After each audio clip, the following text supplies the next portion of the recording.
I don't think we're live. I was wondering about that. I didn't see it. Jason, We were streaming, but we didn't go live. were we? Yeah. Uh-oh. So we got Stay- everything Who recorded. has access to the Stay stream? with us, folks. Stay with us. Take two. We are live. Oh. Are we live? Can you guys see us? So we got everything we recorded. We just didn't. There we go. Okay. All right. Cool. Right on. Crisis Hey, there we go. There's an averted. echo Yeah. there. Well, again, on without YouTube, further we're ado, let's send it on over to our guest stars for the night, Kino Crew Productions. Welcome to the show, guys. Hey. All right. Awesome. Thanks for having us. Well, let's go down the line. Let's introduce yourselves. If you guys can tell us your first and last names, what you do on Gobblehead, and tell us one thing that you're thankful for this year. Ooh. My name is Alex Perez. I am the writer-director of Gobblehead, and I'm also the, what else am I? A bunch of other stuff. Oh yeah. The creator, Makeup, the special effects. special effects, the producer, the all that other stuff. And I am also a co-founder of Kino Crew Productions. And yeah, that's who I am. That's who I am. Yes, who I am. That's who I am. And what are you thankful for? Oh, what am I thankful for? You know what I am thankful for? What am I thankful for now? I'm thankful for, you know what? I'm thankful for my family. My film family as well, but also my family. You know, I've got a niece and a nephew, and they're adorable. One day they'll see this and be embarrassed that I brought them up. But yeah, I'm very, very thankful. I'm very lucky.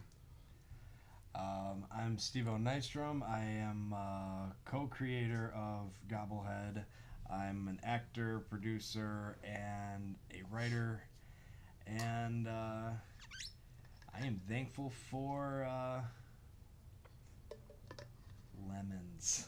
I had a lemon today. I'm fucking starving. We'll go to taco place after. We'll go taco place. I'm down. My name is Josh Weitzel. I am a director, writer, editor, colorist, producer, just kind of a little bit of everything. Also co-founder of Kino Crew Productions. And I'm thankful for my family, and I'm thankful for my fiance, and I'm thankful for movies, for cinema. You know how it is. Oh, yes. I'm Nathan Oker, another one of the co-founders of Kino Crew Productions, the company with Alex and Josh. And the company itself, my sort of title is manager of business operations. I handle the biz op side of things for my entrepreneurial experience. And then on set producing with these guys, all the Gobbleheads, all four of us are producer of the Gobbleheads, with Steve-O being franchise co-creator. He gets that. He works for that honor. He's got it. And then also with crew, I'm the cinematographer. I won't say DPs. That sounds dirty. Editor, and then Explain. and whatever else needs to be done. I handle a lot of the emails. I'm good at writing emails. And then I'm thankful for just all the goals we've accomplished this year. After this is we started the company itself. I mean, the LLC was formed 2 Novembers ago, so the official anniversary is almost here. But we started under that label a few months before that. But I'm thankful that this year's plans were made and went pretty well, and we're balanced as far as we're balanced pretty well between our creative goals and our personal lives, so we didn't get burned out. So that's what I'm thankful for, and that's my role. That's pretty cool. So you guys are co-creators of Kino Crew. How did it become a thing? What was the first movie you guys did? Who emailed who first? Who initiated the whole thing? What was that about?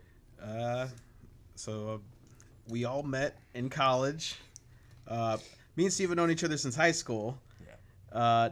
I met Josh in college at Columbia College, Chicago. It's still there, I think. Year. And then Nathan, we also met through another friend at Columbia College, but he was going to a different college that Which college you go to? I went to UIC and I met Alex and Josh. It was real circuitous. I met them through coworkers at the AMC River East 21 Yes. when I was working there. So eventually came together 10 years ago. Yeah. August 2014 is the first time we all met at once to go see Guardians of the Galaxy. Yes. The OG. Oh, fun. At the Icon RIP. But yeah, we've been making movies for a long time, and you know, over the years, like, you know, in college and even after college, we'd been working on movies together. But you know, Alex and Nathan and I, we were gonna put together our first Kino Crew film. Well, before we had Kino Crew, we were gonna make Cottonmouth, and we had we had like a start date, which was at the end of March 2020. So obviously that did not happen. But yeah, we you know, had like a date, we had a script, we had, you know, a lot of things already worked out, and then we just postponed everything. And then at a certain point when we were like, we'd figured, you know, like, oh, we could, you know, actually get this made now. You know, when things kind of started to like open back up and stuff like that, we at a certain point, I think Alex had mentioned something about just like, you know, like how can we like do this as like an organization between, you know, Nathan, Alex, and myself. So that was sort of like how it kind of came together, and we started having, we're like, if we start doing like meetings on a regular basis, then we can actually start accomplishing these goals. I think a lot of people, they will talk about ideas and they'll talk about plans, but they don't really like do anything with them. So we're just like, oh, like, would it be cool if we did this, that, and the other, and then you just talk about it and you maybe start to do plans, but nothing really ever comes to fruition. So I think it was sort of like, once we started meeting on a regular basis, that's when everything just kind of started to like come together as to like what we wanted to do, how we wanted to do things. And that's just kind of how it started to take shape. And then eventually we did make Cottonmouth as our first film. And that's when I came in, you know, when he's talking about, oh, you have ideas, and I was like, I got a movie about poop. And it was, you know, the crowd went wild. It was. So it was we did the bowel movement. Yeah, bowel movement was pre-Kino Crew. That was pre-Kino, pre-COVID. That was 2018. 2018. Yeah, I wrote it down. Is it 2018 or 20? It's got to be 2017. I think maybe I thought it was 2017. Well, maybe we shot it in 17, released in 18. YouTube releases 2018. I looked up the I'm YouTube gonna releases check because my it's Google been so long, photos. it gets jumbled in my brain. Got it. Okay. Steve was like, I want to do a movie, and I was like, what's this movie about? He's like, it's about this bowel movement. But no, it was about poop. It was about poop. It was about Yeah. poop, and I was So like, if you- sold. Most people say that their first film is a shit film, so hey, let's make a film about shit. Get it out of the way. And, just about a girl that, you know, wherever she went, she was not able to use the bathroom. And what I found, somebody bought me a demonography book, and one of the demons was Belphegor, which I can't make this shit up. That somebody 2,000 plus But you years did. ago. Yeah. Yeah. But 2,000 plus years ago, somebody said that I got a demon, that he's a demon of sloth, and he gets his offerings from that moment when you're on the toilet. And I'm like, wow, that's like, you know, that's terrifying. And so I made it about this girl that's being chased by Belphegor because she, you know, she can't find a place to shit. So he's getting pissed off and getting more and more, you know, aggravated until she finally takes a shit and fights him. So It was like a John Waters kind of deal, where it was like we casted a bunch of people we knew.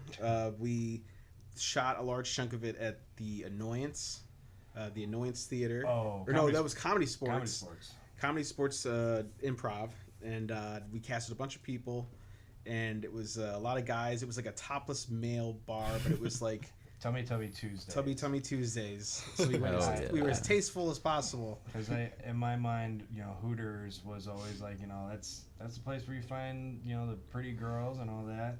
So in my mind, you know, let's give it to the, you know, the heavier guys. You know, like, you know, the girls want to see those guys, not not the Chippendales. So I made sure all my Chippendale-looking friends, were feeling sad that the girls weren't all over them, giving them bad British accents when dubbing their voices. Because that film, we didn't have nearly the budget or the sound equipment at that time. No. So it was like, dub that. So yeah, just had to find good-looking guys to make them say, "I wish I had a tummy." But yeah, that was 2017-ish. Yeah. Yeah. I got your filmography here. That I will say I do appreciate a lot of what you guys do of organizing so much and being able to have meetings at least once a week. And like when I asked y'all to fill out the Google Doc, you're like, "Oh, for sure. Like I'll throw it on. Everyone could see it." I'm like, Good Nathan impersonation. working on it. All of our organizational stuff is just Nathan. Yeah. We definitely He's Kino the Crew would nicest. not be where we are without him. He's like just keeps us on our shit and keeps important. us organized because Alex mean, and I just are take a definitely peek. not that organized. We start having meetings. We're like, what the fuck is a meeting? I don't like any nonsense. Organization is key. And you're right, Yes. though. So many people do just talk the talk and they don't walk the walk. And to have an organization, a roof to do it in with all of your friends, that's the best place to do it. What actually got you guys started in filmmaking to begin with? Maybe we can go down the line of like, what kind of got you guys into the biz? Let's see, like early stuff. I always like drawing comics, writing books, and all that stuff. But movies themselves, I want to say my sisters actually started that. I mean, they're all actresses and comedians. My sister Jackie and my sister Nicole, they're twins. They're my older sisters. I have a younger brother too named Tim, who we throw into things all the time, make him wear a bunch of ridiculous shit. He's talented in his own right. He's also a comedian, improv comedian, and he does a lot of music as well. My sisters were filming like they had an assignment for school, and they had filmed a soap opera. I don't know what their assignment was. I just know they were filming a fake soap opera at my house when I was a kid. I was like, this is so goofy. And they were just doing it with their friends. It looked like the most fun ever. And I think that's probably what started I caught the bug from that. And of course, it just evolves into making films with your friends in the backyard. And then you're like, well, nobody wants to be in any of these things. How do you find people that want to be in your movies? And then you're like, well, there's film college. I'm like, yeah, I'll do that. How expensive could that be? And then I did that, and then I met a bunch of like-minded people that wanted to work on stuff, and then you meet a bunch of people that aren't super like-minded that you don't end up... but everything is essentially a learning experience, and then you meet the people that you gel with the most, and you share common interests, common goals, and that's who these guys are. So I've been very fortunate, and that's kind of where that started. I mean, totally going off of what he said, like the bug. I mean, I didn't do anything with film. I didn't go into film school. I started teaching improv at my old high school, and that's where I met Alex. Yes. So he was one of my students for just a little while. I think it was my senior year. Yeah. I was always floating around, but I was kind of a shy dickhead. Like, he's not here today. But and that's also where I met his brother. And then after that, years went by. I was still teaching. I was still performing music, performing improv at Comedy Sports, the Playground, IO, and and then a couple of years went by, and still playing music, going on the road, and he just hits me up out of the blue saying like, hey, do you want to do we're doing this little short trailer for a film, and I'm like, yeah, let's do this. And it was I was a Teenage Cthulhu little trailer. Like, first thing, I was very sad to that's when you got me into H.P. Lovecraft, and I'm like, wait, Cthulhu's from H.P. Lovecraft. How the hell did I not know that?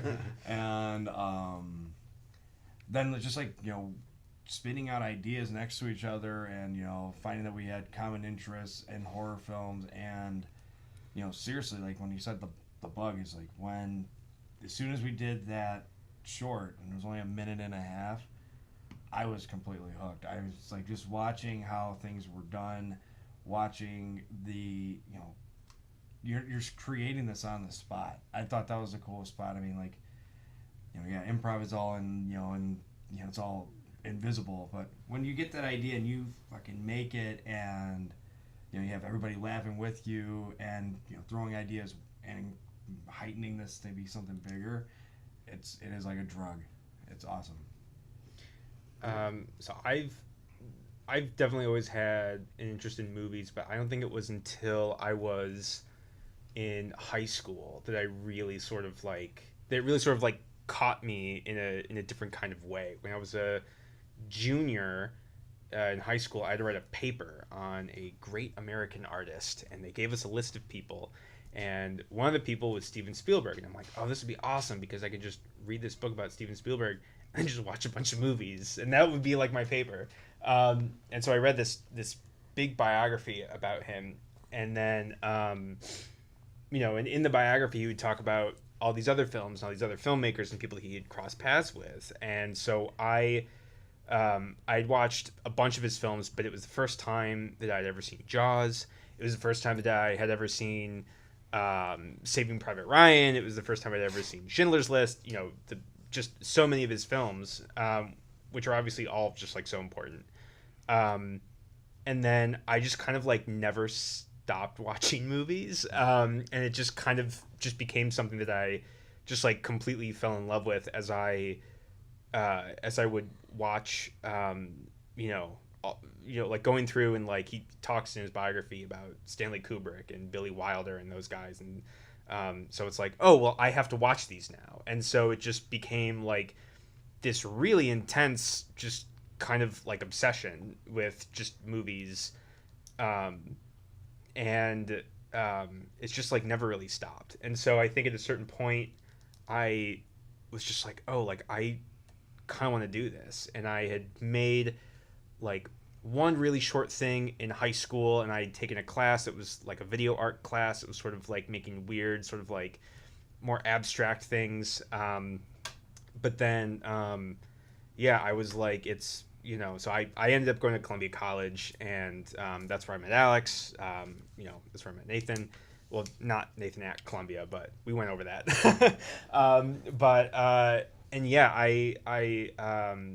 I was the film critic at the Columbia College newspaper for like a year and some change.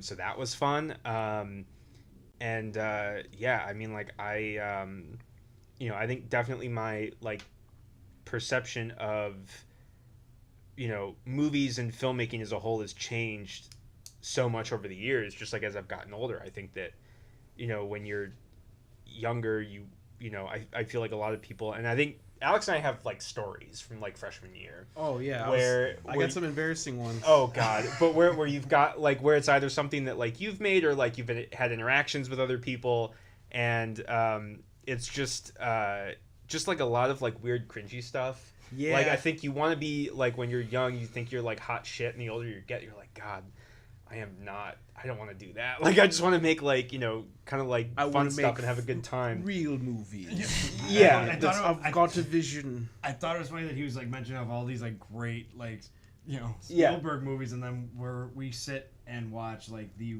lowest budget film, and we're just going, yes, that's great, and that's the thing, and that's the fun part about it, is because like when I was younger and when I was in high school, I watched like Quentin Tarantino, Spielberg, Scorsese, like all these cool fucking hotshot guys, and it's like you can you watch those movies and you're like, oh, these are fucking cool as shit, and then you start watching like other stuff. You start watching the garbage. You start watching, you start watching like foreign films. You start watching all this kind of stuff, and you just realize that like there's such a massive like just world of movies out there that people just like don't talk about, that don't get that kind of acclaim that the Spielberg or Scorsese gets, and you just have to just like watch and absorb all of it. And I think people are so, and I feel like by point that I was getting to earlier is I feel like people are so narrow-minded in the things that they watch.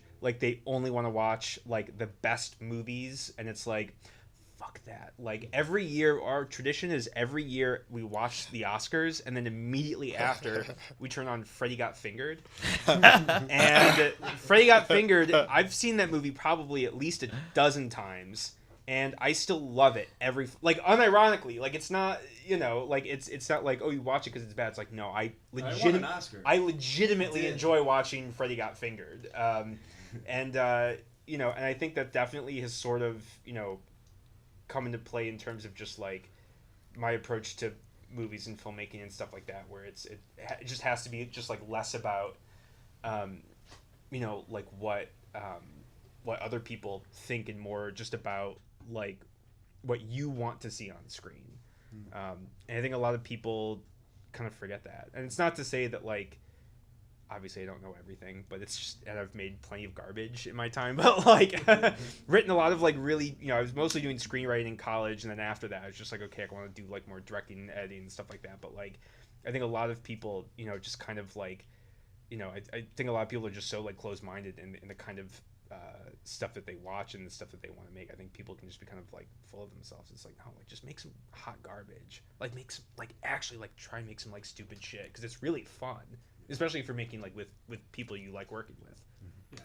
And let's send it on down to Nathan too. Nathan, mean to what go on you for got so into? long. No, you're good. What's up? The Oscar goes to. Freddy Got Fingered. But yeah, how I got into filmmaking. So yeah, similar to Alex, I liked drawing as a kid. I liked a lot of creative pursuits as a kid. Kind of introverted stuff. Drawing cartoons, drawing little, like comic strips, playing with Legos, all that kind of stuff. And then with like teaching myself cartoons, I used to draw like Simpsons Simpsons looking characters all the time. And I was really obsessed with the Simpsons when I was like between 5th and 6th, between like the ages of like 11 and 13, and like catching it on Fox like every afternoon at 5 and 6 o'clock. That was my routine, and videotaping it. Remember VHS? And recording it off TV. I got the banned episodes somewhere. On Fox 32. Anyway, so I thought like I want to learn how to bring my drawings to life and make cartoons. So like, because I knew the concept of flip books and everything like that. So went to the library and got found books about how you make animated cartoons on film, drawing the cells, the backgrounds, and all that kind of stuff. And I thought like I can do this, because I was always looking for a new little project to do. And so started doing that when I was in 6th grade. My dad obtained overhead projector transparencies for me to use as like animation cells, and that just became my thing for like the next 2 years. I made I drew the backgrounds with like large sheets of printing paper with colored pencils and watercolors, and drew the cells. I did like what I later learned as xerography. I didn't know it at the time, but I would draw this. I would do the animated drawings on pieces of 8.5 by 11 computer paper. Use our family's fax machine. Remember fax machines? To copy them onto the transparencies and then paint them with acrylics, just like they used to do back in the day. And then I'd photograph them with video camera. There wasn't a frame by frame function. I just hit pause and record as fast as I could.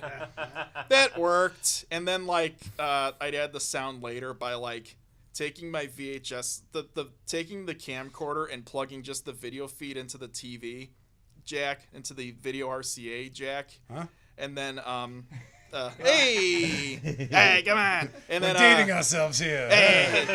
And then I'd record my sound separately. This is so amateur on a cassette recorder, and then I'd plug those in. So when we watch the David the Rock Nelson, hey, shout out, edits, that's how I used to edit at this time. Put the sound on separately like that. Anyway, so that's how I did stuff between the ages of 13 and 14. Made a lot of cartoons. Like I made this like cartoon series called The Hillbillies because I was obsessed with hillbillies for some reason. I liked watching Beverly Hillbillies and Green Acres on TV on TV Land. So I made all these hillbilly characters and I did some voices. Had my sisters do some voices and put all this stuff together. I have it all. We should watch it sometime. Oh, please. And made a lot of these, and then I played with stop motion, and then like eventually, as they say, I started with animation and got lazy and became a filmmaker. And like around like the age of 14, that's when like mini DV was finally a thing, and it was like, oh, I can edit on a computer now, and my family got a new Windows XP PC. And that's when I upgraded to using Panasonic mini DVs and editing on Windows Movie Maker. And that's when things really took off. And I'm like, oh, now I can do all the things I read about in books instead of hooking these VHS decks up to each other in my bedroom and cutting this way. And did a lot of projects through high school, college, comedy sketch stuff. I made a feature when I was in high school. Yes. Oh, yeah. Please talk about the feature. It's so good. Yes. So it's called The Escape from Death Mountain, and it's like this I tried to make like the version of a medieval epic because I was obsessed with Lord of the Rings and Monty Python, and I was like, I want to do that, and so I did it. It's about 80 minutes long, and I have a whole lot of like old DVD copies of it and mini DV copies of it. Yeah, and Alex and Josh watched it, and it's a fun little thing. You can see the style come through. Exactly. Like I was obsessed with all that stuff, and that's also kind of where like my interest in independent film came along, because it's like watching old Monty Python movies and similar types of things. It's like, oh, they did it for a little money. I can do the same thing. I originally then fast forward a couple of years through college, continued it in like bursts and everything. I did originally start at film school, but I was a film school dropout actually. I started college at Illinois Institute of Art Schaumburg, which is no longer there. It kind of fell in the for-profit college scandals of the early aughts or the late aughts. I was there for 3 quarters, and then I was like, this place feels like kind of scammy, and I was right. It was like on the level of places like University of Phoenix. But I think Argosy and Rasmussen are like in that group too. Places that don't exist anymore. There were some PBS, frontline exposés on them. But like went to, eventually made my way to UIC. Was working at AMC, and then Kismet met Alex and Josh, and then Steve-O through Alex, and then all been collaborators since then, doing comedy shorts, and now the comedy horror kind of hybrids. That's a story. and Gobblehead definitely is as such. Can you guys talk us through, introduce to anyone who's never heard of Gobblehead, how did it get started? What is it? Who was the brainchild behind it? Who got hit in the head with a turkey baster to make it happen? What's a Gobblehead? What is a Gobblehead? Alex and Josh, or Steve-O and Alex, you did the conception. That was a day. That was a day in my room. You guys conceived the day in your room? Yes. Nice. As all things are conceived, people love each other very much. Really great idea. And a turkey baster. This was like hot after we finished the bowel movement. This is sometime after, and we're sitting. We're talking. Turkey baster came after the bowel. Exactly. So you guys did a bowel movement and then a turkey baster and then conceived the movie. It was beautiful. That sounds amazing. The amount of stories that we write that were written in your room that involved turkey basters, shit, and dildos. It still happens. It still happens. No, we were sitting there and we were trying to come up with a movie, and then we were like, what about a slasher movie? I'm like, well, how have we not done that? And the title was you.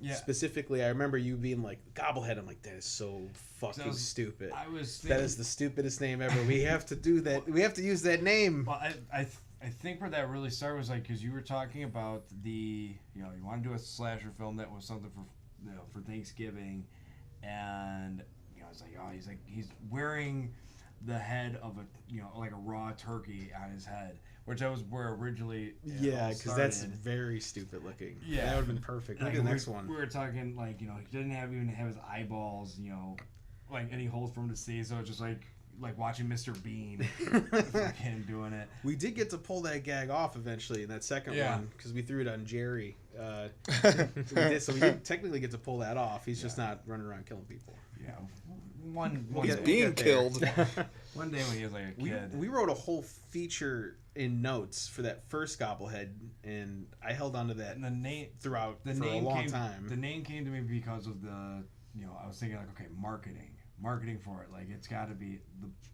there's bobbleheads, gobblehead, and I was like, one day, market and merchandising gobblehead bobblehead. It sells itself. It sells itself. Come on. Oh, yeah. Merchandising. Merchandising. Gobblehead the lunchbox. Gobblehead. Gobblehead the flamethrower. A real American dream holiday. Elon Musk already did that. Sorry, guys. It was our What idea hasn't Elon first. done? And this was like we were like, full movie. That would be great. Yeah. Short fake trailers. Trailers are always fun.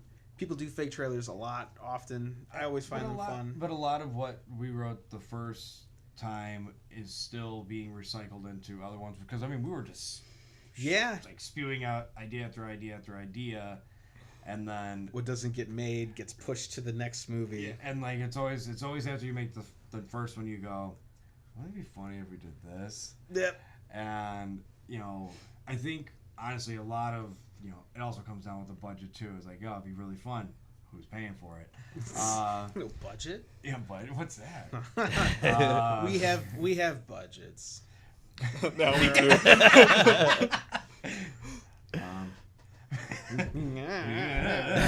You're trying to bankrupt this picture. But I wish it was your movie. If I ever see you again, I'll kill you. But no, it was seriously just a bunch of spitballing ideas, and because with us bonding on here's some different franchises, what they did, let's see if Leprechaun went to the hood, Jason went to outer space. It's like, that'd be fun if we can bring we're bringing time machines or something like. Yes, Gobblehead in space. gobble. Somebody did the Everyone gobble did hood or happen. something like that. What the? The gobblehead in the hood. Oh yeah. There's a name. Oh yeah. There was a name. With all due respect, our blaxploitation title, our blaxploitation gobblehead style, gobblehead jive turkey. There we go. There we It go. writes That was itself. Itself. Brilliant. So bad. These are all subgenres we very much admire.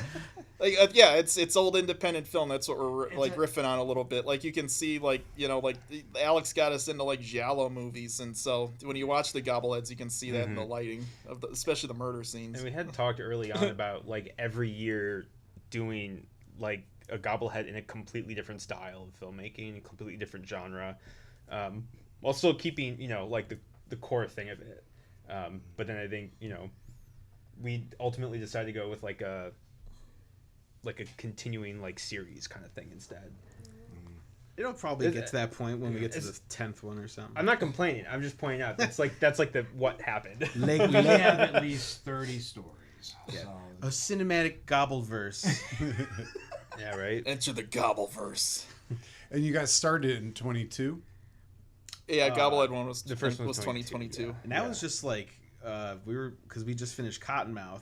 Mm-hmm. And that was the first Kino Crew movie. And that was my sister, my brother-in-law. And that was Yeah, don't forget forget Uncle Uncle Tico. Tico. and my Uncle Tico. And Steve-O was the heavy. voice of the sock. And Steve-O played the sock puppet, the Cottonmouth himself. And that was we were chatting briefly about how that came about and how that became an incredibly stupid idea played straight.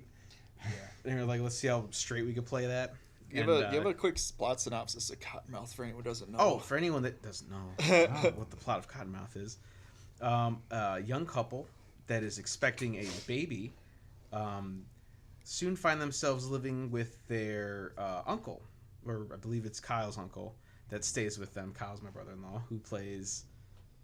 Is it Kyle in the movie? It was I think John. I think it was John. I remember all John the and details. Cindy and Avery. Cindy, yeah. You wrote it. I wrote the film. I wrote the picture. Where am I? We made the film. We made the film. So he went ahead and moved in with them, and they're like, "Oh, he's just gotta stay with us for a little while. There's nothing wrong with him." And of course, he has like a sock puppet that he just is like. Is it like a ventriloquist dummy thing, or is he split personality? Is it an abusive relationship? Are they lovers? We don't know. And it becomes a thriller as it moves on. And it's just like, we played it 100% straight, and it's just the dumbest thing. It was great. It was a blast. And then we did that before we officially formed the company. And then we were like, all right, now we got a company going. And then I think there was a period of time where there was like a lull, and we're like, well, let's make another movie real quick. Let's do it. And they're like, well, I got a movie because I got a spiral notebook with a You had my notebook for a while too. I had Steve-O's notebook, and it had like a whole plot synopsis for Gobblehead, and we're like, well, we could all just band together and pull this out of our ass real quick. And No pun intended. no pun intended. So yeah. Go see Gobblehead 1 to get that reference. That pun in your off was intended. Yeah. Can I tell the story of Gobblehead 1's production? I was Yes. about to say, you The guys absolute talk about insanity. how quickly that got turned around. Yeah, so with Cottonmouth 2, not to sound too vulgar, but like Cottonmouth, that was the first proper short film that we'd made since the pandemic. Not the first production. We actually, before that, we had a music video for Steve-O's band. That's right. And but like, for lack of a better word, Cottonmouth was like blowing a cinematic load because we were just like, we just gotta make another movie. And so like pre-production came together in like less than a month for that one, and we shot it like over the course of June and July 22 and released it October 1st 22 for Halloween to kick off spooky season. Between that time, getting more of the company infrastructure together because we're like, all right, we're doing this now. Is like the dip, like kind of established like the little bit of the significance of Kino Crew. Like before Kino Crew, we all like worked on each other's projects, but it was like on an individual basis. And now we're like, all right, we're pulling our efforts together into one entity. But yeah, we made Cottonmouth, and October 22 was very fun. Just like we had some public screenings of it. We sent it to all our friends. Everyone's like, awesome, made a new movie. We're here, and it's better quality than anything we've made before. And then like Halloween came, and then the start of November came, and we're like, all right, what now? There's that little like post-Halloween letdown before the holidays get going again. We're like, should we make something else? We had like a little meeting to just brainstorm ideas, and we're like, well, Alex has that gobble idea. What was that? Put a script together. We had like a little meeting. I think it was like the first Sunday in November, and we're like, okay, if we start soon, we can finish this in time. Let me look at. I'm gonna pull up the November 22 calendar really quick, but I'll keep talking. Nathan's got dates for everything. Yeah, but basically we got together in November. Like a script came together, and we're like, okay, we're doing this too because we just want to make another movie. This will be very simple. We'll have a very quick little script, and it'll just be a trailer. So yeah, we got together that first Sunday in November the 6th. Hey, 2 years ago today. Wow. And we're like, we were like, okay. And we were like, okay, if we get started now, we have about 20 days to do this thing. Okay, so we began filming. I just remember it was the Thursday before Thanksgiving, the 17th, and we just did little bits and scenes the 17th through the 19th. And then we had a big old wrap day that like Steve-O was very instrumental in putting together, just getting the cast and crew and location and Popeyes for the dinner scene. Yeah, it's crafty and set decorating. Yeah. Weren't we supposed to have some sort of food made for that too? And I was like, all right, Popeyes it is. We're gonna have a white trash Thanksgiving. I don't recall. Maybe don't James recall. was gonna help us with Yeah, that. I think Our that was some- culinary friend, but then it was like we. He was like, I'm not gonna be there. I'm not in the picture. He did show up Toward the end, toward the yeah. end to help us Oh. out. yeah, but like that. Yeah, so like that worked out great. The 20th was our big day, and then I was like, Alex, can you come over? We gotta start editing. So Alex and I pulled this like crazy all-nighter at my condo, like from the, I think it was the 21st to the 22nd. He just came over after work, and we're like, all right, let's do this thing. We just had a caffeinated all-nighter, which we're very used to, and got the cut together enough for Josh to color grade it. Then Josh color graded it overnight, Tuesday through Wednesday. He dropped the drive off at my house Wednesday on his way to his parents for Thanksgiving. Yeah. Then I just did the sound mix, like the next couple of days, and we dropped it on Black Friday, and that was it. So it was literally like it was about 20 days from like we're doing this thing to release. So that was Gobblehead 1. We had a lot of people involved on that one too. And wasn't it from the time we actually started shooting to release? That was what, like 10 days or something? I mean, that was only 8 days. Only the 8 days. The Yeah. 17th through the 25th. Yeah. Yeah, that that came was- together really crazy. well. That was Gobblehead 1, and we're like, and the results were surprisingly good, and we're like, Yeah. oh, this is fun. It was very reminiscent of like a weekend, little sketch video shoot that you do when you're in high school or college, and we're like, we kind of like that spirit of this thing because there's a lot of, there was enough planning for it to work, but the rest of it was pretty experimental, like the giallo lighting, the framing, the special effects, the makeup effects, and we're like, we kind of like this angle of these, and that's kind of been one of the aesthetic trademarks of the Gobblehead series. It's sort of our chance to like, I don't know, there are a lot of cliches here, let our hair down or like have a little fun with the style and make them kind of loose and goofy, as opposed to like other projects we do, which are very planned and more deliberate. And also we go for like real hard. We go real hard with the style on the Gobbleheads too, as you can see from like the camera work and the lighting of them. So yeah, that was Gobblehead 1, and that's sort of some of the other drivers behind the series. Take us to Gobblehead 2. What's the sequel all about? Wait, we made another one? Oh my God! There was I saw a lot of foreign objects flying around. One when thing I I left watched out on it. like a Sure little made it. shout out for that 20 days and having Tim Perez writing the theme song Yeah. for the Oh yeah, credits. he's on my shout out list. Oh, my yeah. God, I mean, because Killed it. Seeing it on Black Friday and hearing the Gobblehead theme song, I still think that's the funniest damn thing. Was like, because there is a line in the first one that Gobblehead's disemboweling me, and the one line that he wrote down, and it was funny because it was like that day I get to see it and it goes like, "Hey honey, you're tearing my honey hole," and all of a sudden that gets put into that theme song as well, and I'm like, he's tearing up your honey hole, and I was like, and now now here's people that have been like watching it over and over again that actually know the lyrics, and It's a bop. it's a Yeah, bop. it's good. It's good. Song. Tell the story about how he gave Tim COVID and he wrote the whole score for So we the always, first one on while having COVID. I love my brother. We always tend to put him through hell on some way. And for Gobblehead 1, Bloody oath. next to just doing the music, we decided we cast him as a character called the Bloody Oaf. So we covered him in blood, and I applied some latex to his neck, gave him like a throat slit. We had him do an exterior shoot. We were in the backyard, and it was incredibly freezing outside. And everyone I had known at that point had caught COVID except him. So it was not intentional to give him it for his first time, but he got it for his first time, making Gobblehead. And then he was restricted to his bedroom for like ever. And they're like, "Well, this is a perfect time, Tim, for you to compose the music." And the turnaround time on that was amazing. And then all the tracks he made just synced perfectly. Yeah. And he's incredibly gifted, and he is composed the tracks for Gobblehead 2, and he's doing Gobblehead 3 as well. And he reprised his character as the Bloody Oaf for Gobblehead 2.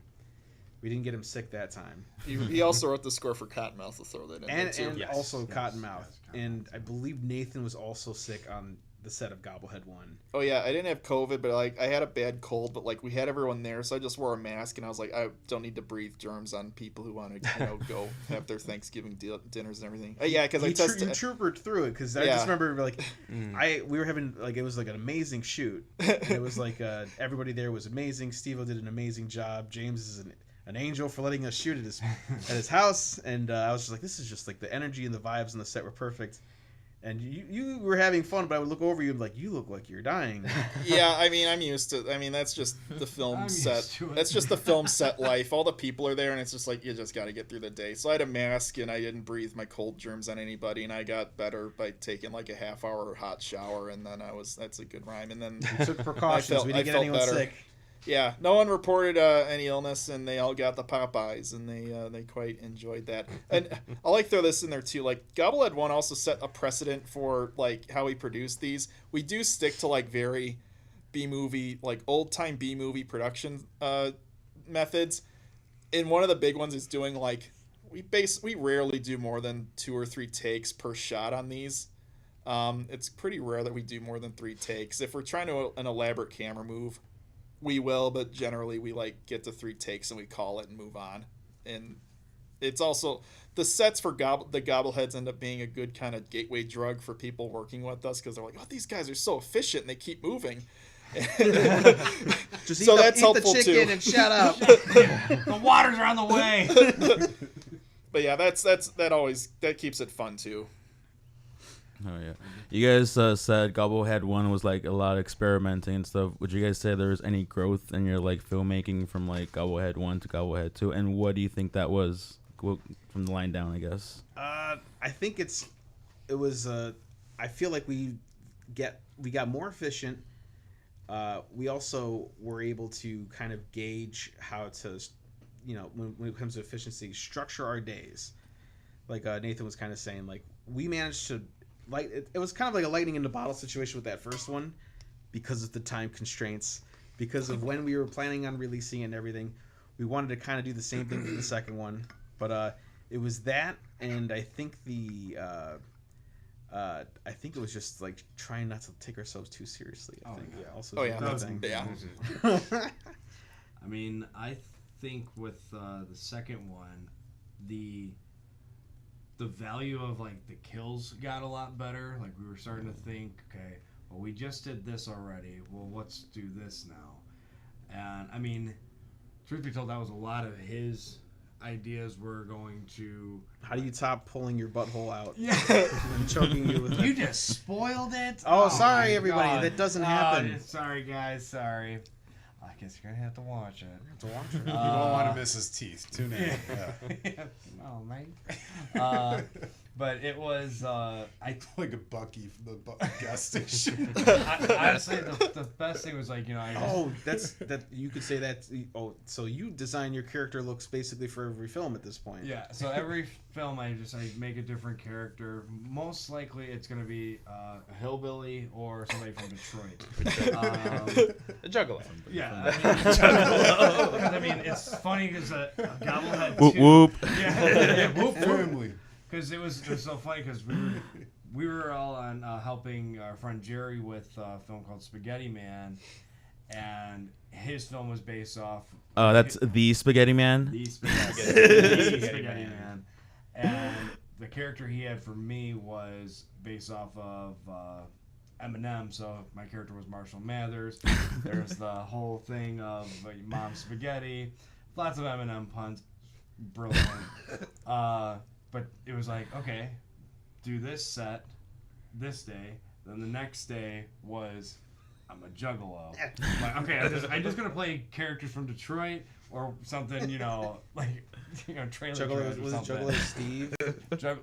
What was my name? Nathan, what was his name? So like the script name was Eddie, and we also refer to him as Juggalo Steve. So he's got two personalities Eddie, there. where's your girlfriend? She'll be here soon. That's like the first Gobblehead's like just like a family, like a normal family. Well, not a normal thing. It's like it's a family. It's like a family Thanksgiving that's ruined. The second one is like what's it called, like polyamorous yuppies or something. It's big- it's an a orgy. friends it's a Thanksgiving friendsgiving. orgy. It's a Yeah. they're all Yeah, they're I all guess but it's they're a all word for they're all it, yeah. essentially in a Bunch of swingers. bunch Yeah. of swingers, There you and then go. a Your juggalo. kids ever heard of key parties? And, I mean, there's- What does that pineapple tattoo mean, Mom? I mean, there's, and I still think it's funny too. Is like we were also like, well, my idea was like having like little Easter eggs in some of the films. Like I've been wanting to do something with a ventriloquist dummy. So during like there's a couple shots that Nathan caught that you see Caitlin sitting on the couch just eating by herself right next to Juggalo Steve or Eddie, and there's a ventriloquist doll just sitting there with a plate and a fork and just so I was and I don't know if in the I think it stuff- makes it in there. did it make it into the stuff cuts with like when You know, can see him in the background, but he's Yeah. he's in the behind the scenes reel that we're dropping on Friday in the lead up to Goblet 3. He gets a lot of play. He hear was that? in a lot of those on-set cell phone videos people took, so he gets his due. Yeah, because I think we're talking about like, okay, well, here comes Gobblehead coming in through the room, and then there was and then you got just him freaked out like As where if the fuck did he come things from? aren't weird enough. right. As Yeah. if things There's a are. ventriloquist dummy in there. I And I was saw in the deleted scenes that the ventriloquist dummy did get a dildo at the end of it. yeah. too. Yes, he's I got did. anal beads. Yeah, you got the I anal think beads. I think as well. that's the kind of fun thing about. I think just like for all the gobbleheads, it's just like, what if we just threw this in there? It's like, yeah, all right, and it's funny. It's just like it doesn't like it's just there for shits and giggles because it makes us laugh. And it's Sheer like- silliness. Yeah, Yeah, where do we want to just make it super serious? Like, taking ourselves so serious that we can't make a little joke, a little, like, it was already weird, but that just got it weird, but I laughed at it. So, I mean, there's so many aspects to,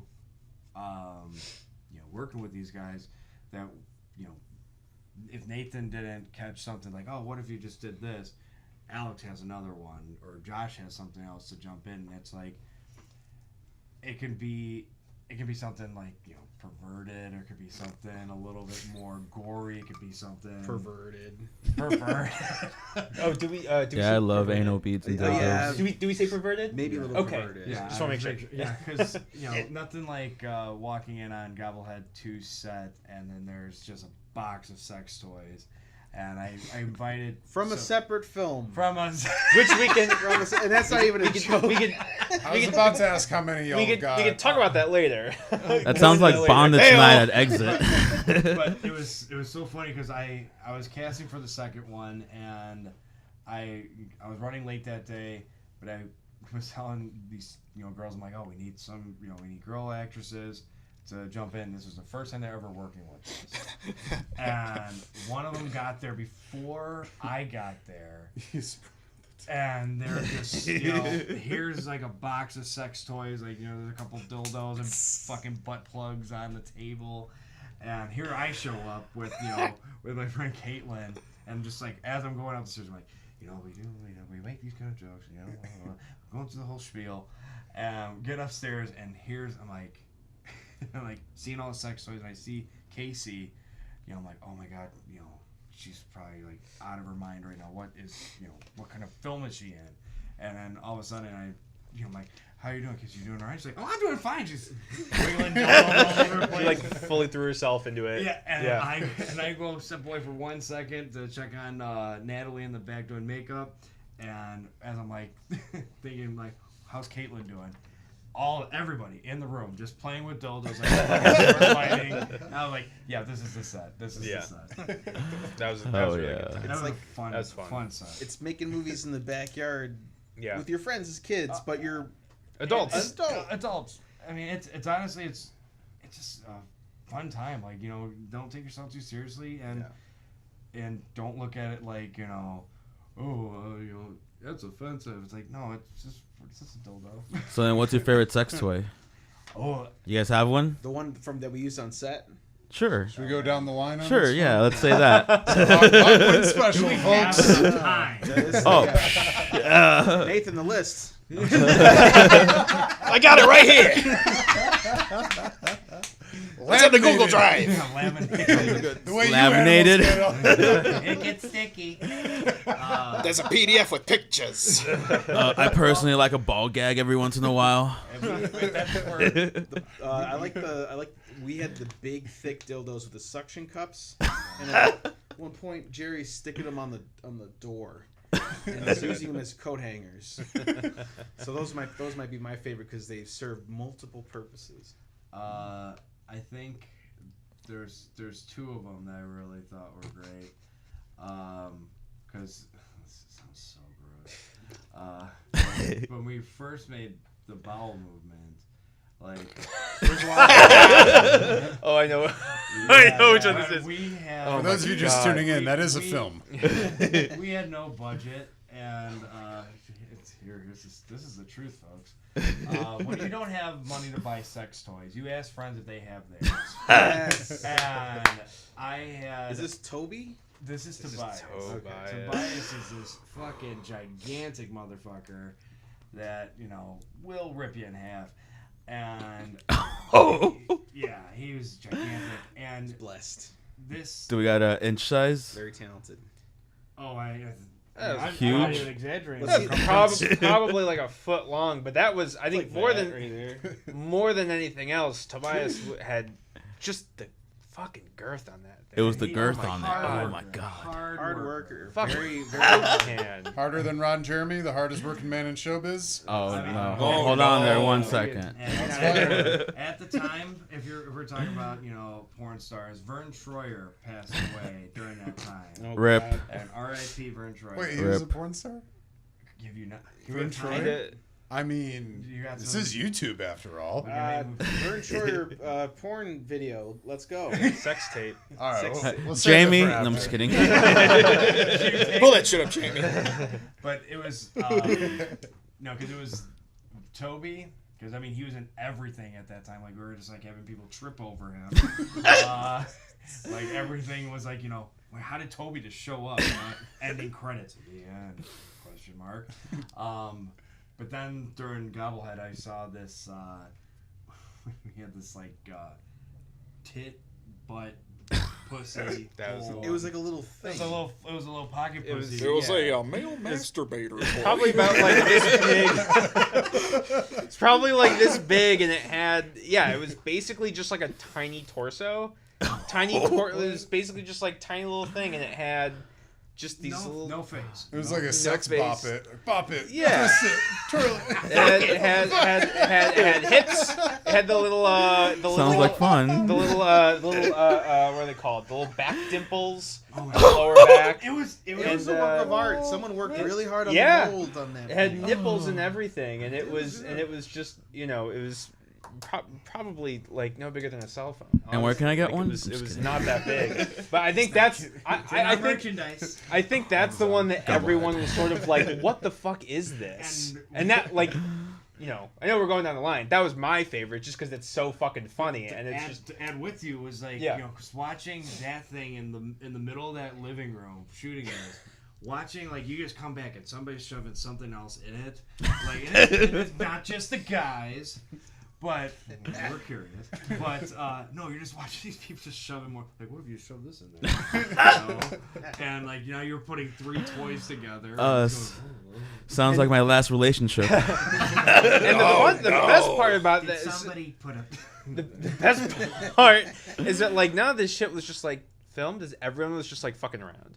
Like, camera's not rolling, we're setting up for the next shot, and everyone's just like throwing shit across the room. It was just like such a good time. Keep the actors occupied real quick. Yeah, Give there them you a bunch of sex toys. And I'm the one who had to actually like I made the purchases. So we're shooting in between, or I don't remember the timeline. Was it before or after? It was before we did Gobblehead 2. Yeah, it was before. We were in the middle of shooting something else, not Gobblehead, something a little bit longer, but not a porno. But so I want to preface this. Aw. But We make respectable We're getting pictures.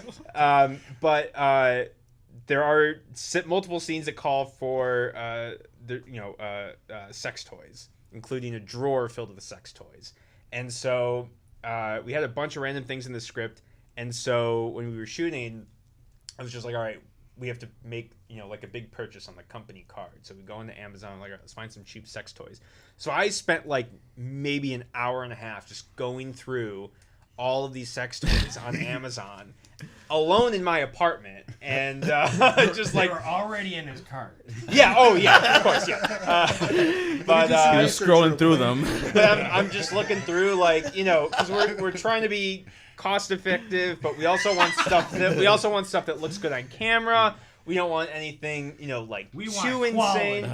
And we're Sounds just just like, like all my right. So I ex-girlfriend. got a bunch of these. I got anal beads. I got these fleshlights. I got dildos. These are 10, 11, 12 dollars For a And, separate we can, film. and so like, yeah, we can afford these. And then I found the one you were talking about where it's like a little torso. And I was like, all right, this one's like $30, but it's really fucking fun.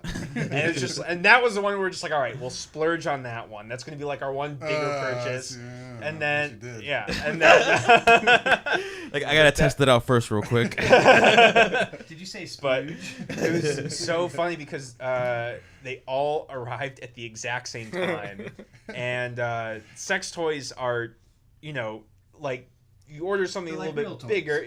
I mean, they can be kind of heavy, so I'm carrying up adults. this like 10, 20-pound box with maybe like, I don't know, 12 different sex toys, and I'm just like, I sit down in my apartment, and I'm just like, all right, I texted the guys, and I'm just like, all right, cool, packages here, we're ready for Saturday, great.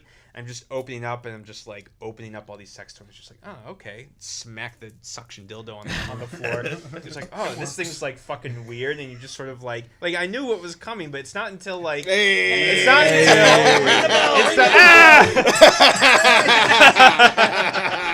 it's not until you get your hands on it that you're just like, that you're just like, damn, this thing's like kind of weird. These things Can't really put my finger on it. Oh! Oh, my mouth. But then we were That's a mouthful. But then we were trying to figure out when we were doing Gobblehead 2, we were just like, well, we could probably make more use of all these toys, and so we just kind of like wrote them into the script, and we got more use out of them than we had initially planned on.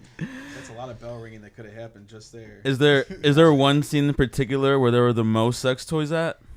Oh, that was all one scene. That was all one scene. Very That's end of all the- one movie.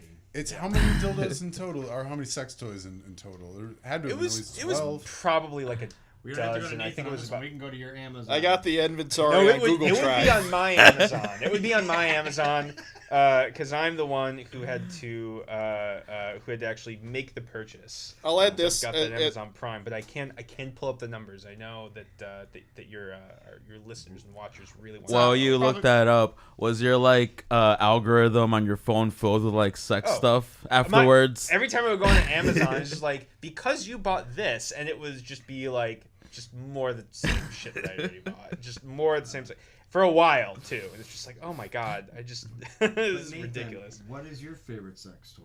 Okay, so I'm also gonna have to go with the torso, It's the always torso the pocket torso. pussy toy. Did you try it out too? No comment. But no, it was just like very comical, and the way our actor Michelle, one of my good friends, was in it with her husband. There's a part in that scene where they make out. It's hilarious. But she had that as her prop during that scene, and her use of it was hilarious, and that complemented its shape and everything. So that one just like became a universal favorite because it was just so funny. But I'll also add too, like, as we talk about making these purchases, that is precisely why we formed the LLC. These things are business deductions. It was. This is for production design. I can confirm it. Trying to was bankrupt this picture. exactly 12 toys. 12 toys. Exactly 12. 69. A dozen. We don't have that kind of money. Not yet. Next season. What's your favorite sex toy, Jay Smooth? I just said ball gag. Ball gag. Yeah. Is there any reason you like the ball gag? I can't discuss it on the show. Fair. I got a pretty good one. It's because then I can't fucking hear him. I recently went to Spencer's Gifts and a great place. Talk about our past, man. That's a mecca back in the 90s, 2000s. Spencer's Gifts. I went there and I saw they have creature dildos now. So they have like I don't own one. I was thinking about it. I was like, not for myself, but for For collectibles. For collectible, of course. Sure. Yeah. I think it's a light up. You There's can a collect all Predator four. one, They an alien can one. battle each other, and So many activities. Sock'em dildos. there are some that are like it's like a tentacle or like it's like an alien craft, but they're all like alien penises. And I was like, this is incredible. It's a movie idea. What's your favorite alien penis? I would have to say the tentacle one. You know, I just figured it was green. It was. You'd love some of that Japanese anime. I've heard I would. I've what some people call an addictive personality. So Is there a dick in there? Hey! Most certainly is. No, there's not. No. Man. No, but Why aren't you at Hulk wins? Too much tentacle porn. Sorry. tentacles? My right arm is like huge next Why to me. is your arm jacked? So much anime. Well, now that we all know our favorite sex toys. What are we all thankful for? Good segue. Good segue to Gobblehead 3. Yeah. So what should we expect for Gobblehead 3 coming out soon? Ooh, Gobblehead 3. What to expect? A lot of deep thought. We got really creative with the writing. It's very allegorical. Yeah, we took this one very seriously. We did not want to have anything sexual involved, and we kind of wanted to make it more of a poetic side to his story. You guys are bullshitting with me. No. I don't know. We would never. I'll Wait, let you what? take the lead on that one. Yeah, without giving too much away, it's continuing the story. It's a deep rooted, connected movie. So it connects to the other Gobbleheads. Does it pick back up at the orgy? Kinda, a little bit, Actually- maybe actually, a little. It kind a of little does. We wanted to bring back people we worked with before, and then add some new people to the mix. Actually, that's something what he was talking about earlier. What we did for We Grow From It was like we tried bringing back as much as it was a silly storyline, but we were like, oh, we want to bring these people back, like, even though they were killed or maybe they got didn't show that they were killed. Let's have them come back and play another character. People that weren't specifically gored or anything like that. And then if the story plot does get weird, those characters will show up some way, shape, or form. Yeah. And but honestly, I think the third one, I think it's a lot more action packed. Honestly, a lot more, had a lot more to it with with fight sequences, having more of a montage in between. I mean, I haven't seen the entire thing about being in the room creating it. Was just watching how much more involved we were getting with props, with the cinematography, and the actors coming back, and new ones just being so so willingly to okay, we're doing a fight scene, or we're gonna be at circumstances that we're gonna have them playing the bimbo kind of characters. And There's like it's like kind of like what Jay was bringing up earlier about how these things have kind of changed with every movie. It feels like scale in terms of what it is.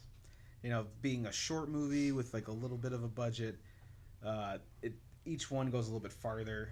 The second one had a lot of like we just try something new every time. The second one had a lot of drone stuff.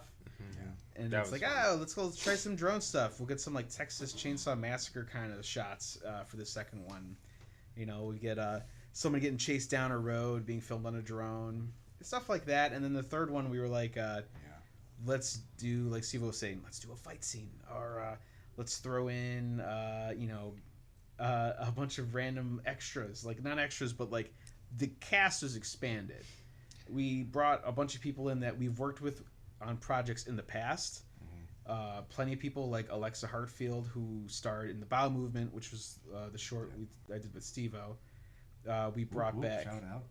Oh yeah, we Chantilly Johnson from the first Gobblehead came back to reprise her role from the first one. Casey Hill, Casey, who was also in the second one, we brought back, and she actually took on an additional role on the film as she was our assistant director, and then she was also essentially a co-producer during the film. Yeah, it's officially AD. She's on my shout out list. Shout out to Casey.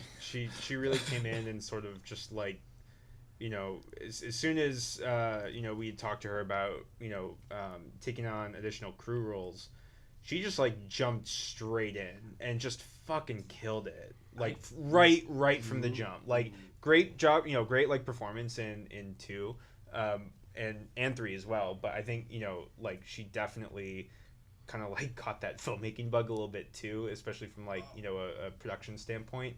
And she jumped like like her first day there, she was just like, all right, like people need who needs like release forms, sign these forms. Here's like keeping everyone on track. It's like, have you done this before? Exactly. Yeah, I was, and now she's better than some of the assholes we worked with in college. Exactly, and now I'm just we gotta have her on everything. Because like it's great. when I met Casey through playing band or doing shows with my band, and she would just show up for some of the other opening bands like Animal Factory, and she was always like front of the crowd. And then we started going to parties, hanging out, and I just found out how funny she was. And when, she would kill me. She was so fucking funny. And when we got to, we're at the last day, we need people to show up, and people are backing out because, I don't want to do it. I don't want to make a joke that make me feel bad. It's like, we're not making him say those jokes. And people were getting cold feet. And then I literally called her the night before saying like, can you be there at this time, and we're going to do this and this and this. And she just goes, all right, see you tomorrow. And literally as soon as I walk in, like I said, her just jumping in with everybody else. And honestly, like how they were saying, like it looks like she's done this forever, and she's fantastic. Yeah, like it was so amusing and like serendipitous that first day that we worked with her on Gobblehead 2. That was the third day of filming, and we were filming the big group dinner Friendsgiving scene at my condo. And we're waiting for people to arrive. The buzzer rings, and we don't know all the people who are coming yet. Steve-O's been recruiting more people as people have dropped out, looking for more people, etc. So buzzer goes, it's going to be someone for us. Let her up. She walks in. She's like, oh, hi, I'm Casey. We're like, oh, hi. Thanks for coming. And we... Here, you get this part. We just assign her part to her as soon as she arrived. We're like, we need someone to play Brittany. You want to play Brittany? No. You done this before? No. We'll just do a run through. Did a rehearsal. Got into it immediately. When we filmed her whole role on that one in just one day, and she enjoyed it so much and was such a good sport about the whole thing, especially the makeup parts that she had to do for that were that Alex wrote in for her character to return for 3. We filmed her role in the first 2 days of 3, and then when the third day of 3 came up, that was our big day, and we're just like, hey, can you come just help us? Are you free this day? And yeah, as Josh mentioned, she was on set that day, and every other in that and the subsequent day. We've had a couple pickup days since then, but she was on both days 3 and 4 as ADing and also doing all the odd jobs. Just always willing to pitch in on everything. So yeah, big shout out to Casey. Huge shout out to Casey. And then makeup was Natalie. Yes. Natalie, and that was a lot of those kills for the second one. Some were planned, and then a lot we were on set. And Natalie Zombie, she's our go-to. Natalie Caraschillo, you can find her on Instagram. But she does all our makeup, all our gore effects. For the second one, we had some planned, and then there were some where we had extras come, and we're like, well, how are we going to kill this person? Right. And that kind of added to kind of like a party atmosphere for the second one, where it's like, well, we got a couple people together, We have an idea. We get the dialogue sequences out of the way, and like, well, how are we going to kill a lot of these people? Because I mean, we first makeup artist was Vanessa Zayas. Shout out to her for the first Gobblehead, and she also worked on Bowel movement as with well. us. Yeah. And then she also acted in that one too. Yes. So did Natalie, Yes. and so did you. Did. Oh, did you mention Head Over Heels? No. Oh yeah, Head Over. Yeah. Yeah, another of the backstory movies, along with stuff like Bowel Movement, was Head Over Heels. That was also Love pre that. Kino Crew 2019. Also Steve-O collab, and yeah, Natalie did the makeup on that one too. So. And she actually could say act in that too. Oh yeah, That's yeah. right. And Yeah. Josh is in that. Yeah. That was a short we filmed in one night, That was a great time. and that was all from the point of view of a decapitated head inside a freezer, and it's a love story, and it's about Steve-O is an insane person who's insanely in love with a decapitated head that happens to be in the freezer, and It's truly. it's the ups and downs of that relationship. And in the ending credits, you see a photo booth picture of me and the decapitated head, which I still find to be the best memory of going with Alex to. I think we went to the Holiday Bar, The Holiday Club. Holiday Club. Yes. Go to the Holiday Club to go into a photo booth, and then there's just me, with a tuxedo shirt on, taking a picture with this fucking gross-looking decapitated head. Nobody knows why we're there. Nobody knows. We don't even buy a drink. Yeah, I think we bought one drink, but just I think you had like a garbage bag or A something. garbage bag with like this decaying So fucking, head in it, like, and you don't see it throughout the entire film. But then we finally get it for that photo booth, just a photo booth. just for the Easter egg. end credits gag. But it's so gross when he took it out of the garbage bag. 'Cause, like, how suspicious is that? We're going into a bar, and we didn't get. I don't think we got a drink from the beginning. We went straight to that photo booth. Just, because were we gonna went get to it the out of drink way. afterwards just to not look suspicious. Yeah, and then just us with a garbage bag. I don't know. I'm gonna wait for the mic, but it was like a garbage bag, and we're just sitting at the bar having a drink and going like, they don't even know what the fuck. They're doing. And I think one person like peeked by because the bathrooms were right next to Probably it. wondering what are those guys doing in there? Yeah, they were having too much fun. They're having too much fun. Just one guy by himself, lonely. Sad reacts only. Yeah, that was a fun one. That was all one night. Yeah, that was Which crazy. are always fun. 'Cause Covered in blood. I would do a bunch of, earlier on, like in high school or college, I would just shoot stuff just in one night, edit in one night. And this felt very much like one of those where we're all just working together on one thing, and then it's in the can by the end of it. And it came out pretty good. We're pretty happy with it. That was a fun one. Yeah, that was a really good time. We also had the auspicious achievement of that was filmed at at the time Alex's sister and now brother-in-law's old apartment. We stained the bathtub from all the blood we used. That was fun. That's always good.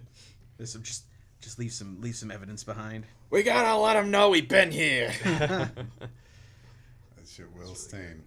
I know you guys also brought in some props for us too. Do you think we can bust out some props and have a little fun with them? Oh sure. Yeah, absolutely. Who go What? first? Let's do a show and tell. What'd you guys bring us today?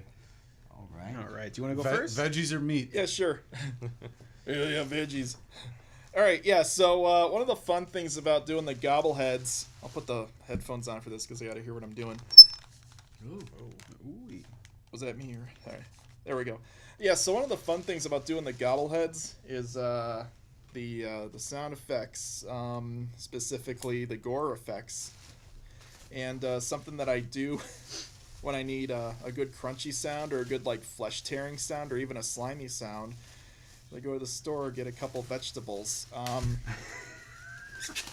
My trademarks here are romaine lettuce and celery and a little bit of peppers or bell peppers. So what I do, oh shoot, that fell on the floor. I'll pick it up. Yeah.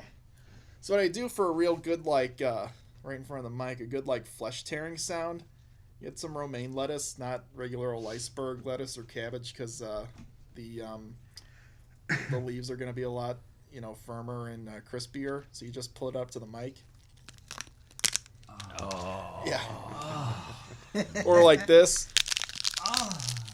And you get a good like flesh tearing sound, or like flesh tearing. You can be like in Gobblehead 2, our friend Jerry Gonzalez of the Spaghetti Man. We rip his face the off. Spaghetti Man. The Spaghetti spaghetti Man. man. Ring the bell. We rip his face off in that one. And when we ripped his face off, this is the sound I made. So that works. That too. That's another good one. Another one that I'm works with if you need like a broken bone effect, that's good. Oh shit.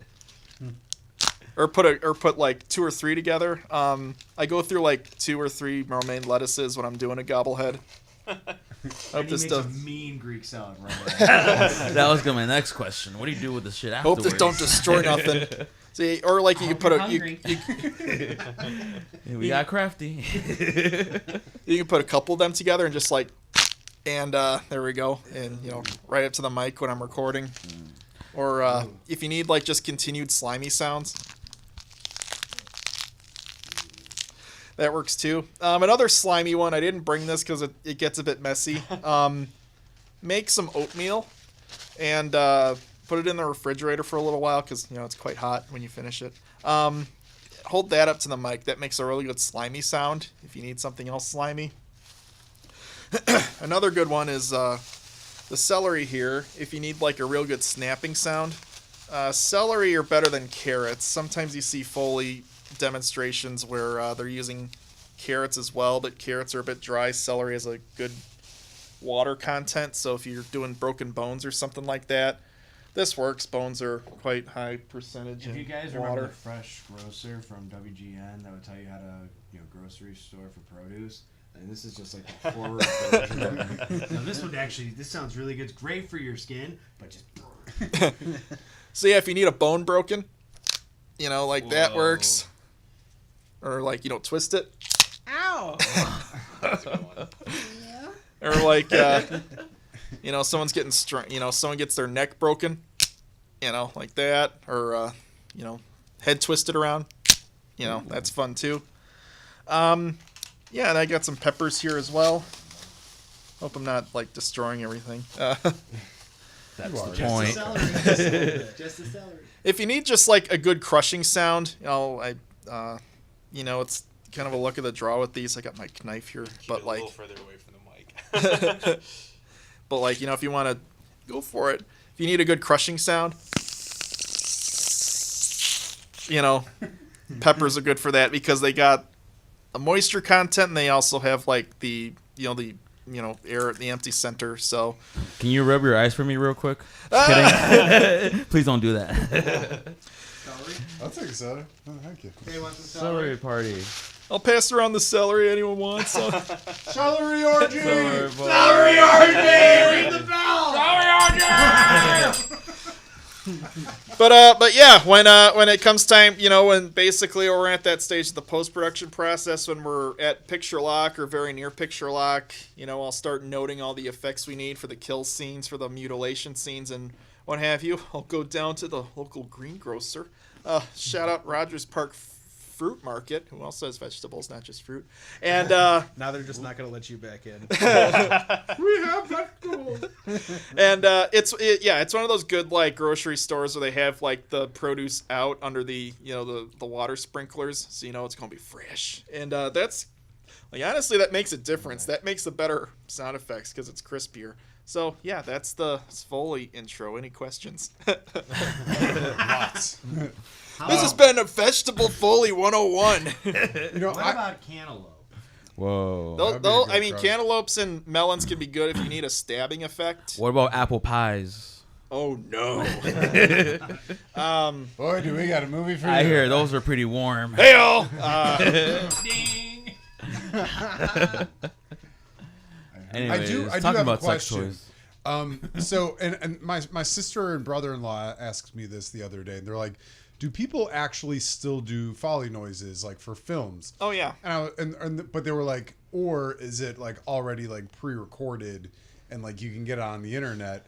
And I was kind of puzzled when they asked me. I was like, I guess they still do, but like I guess my question is, what are the limitations with just downloading it on the internet or doing it on your own, making your own little Foley studio? All right, yeah. So there are stock effects you can buy and download for objects that you might not have, and ones that. So the key to it is how closely the effects need to be synchronized to the picture. If you have a sound effect that includes an object you don't have, like, well, as I'll discuss, coming up here, for example, if you need like a gun being cocked, but you don't have a gun, like you can download a gun effect shot and it will basically match. You can cut it to match. But if you need extensive scene long sound effects, footsteps are the best example.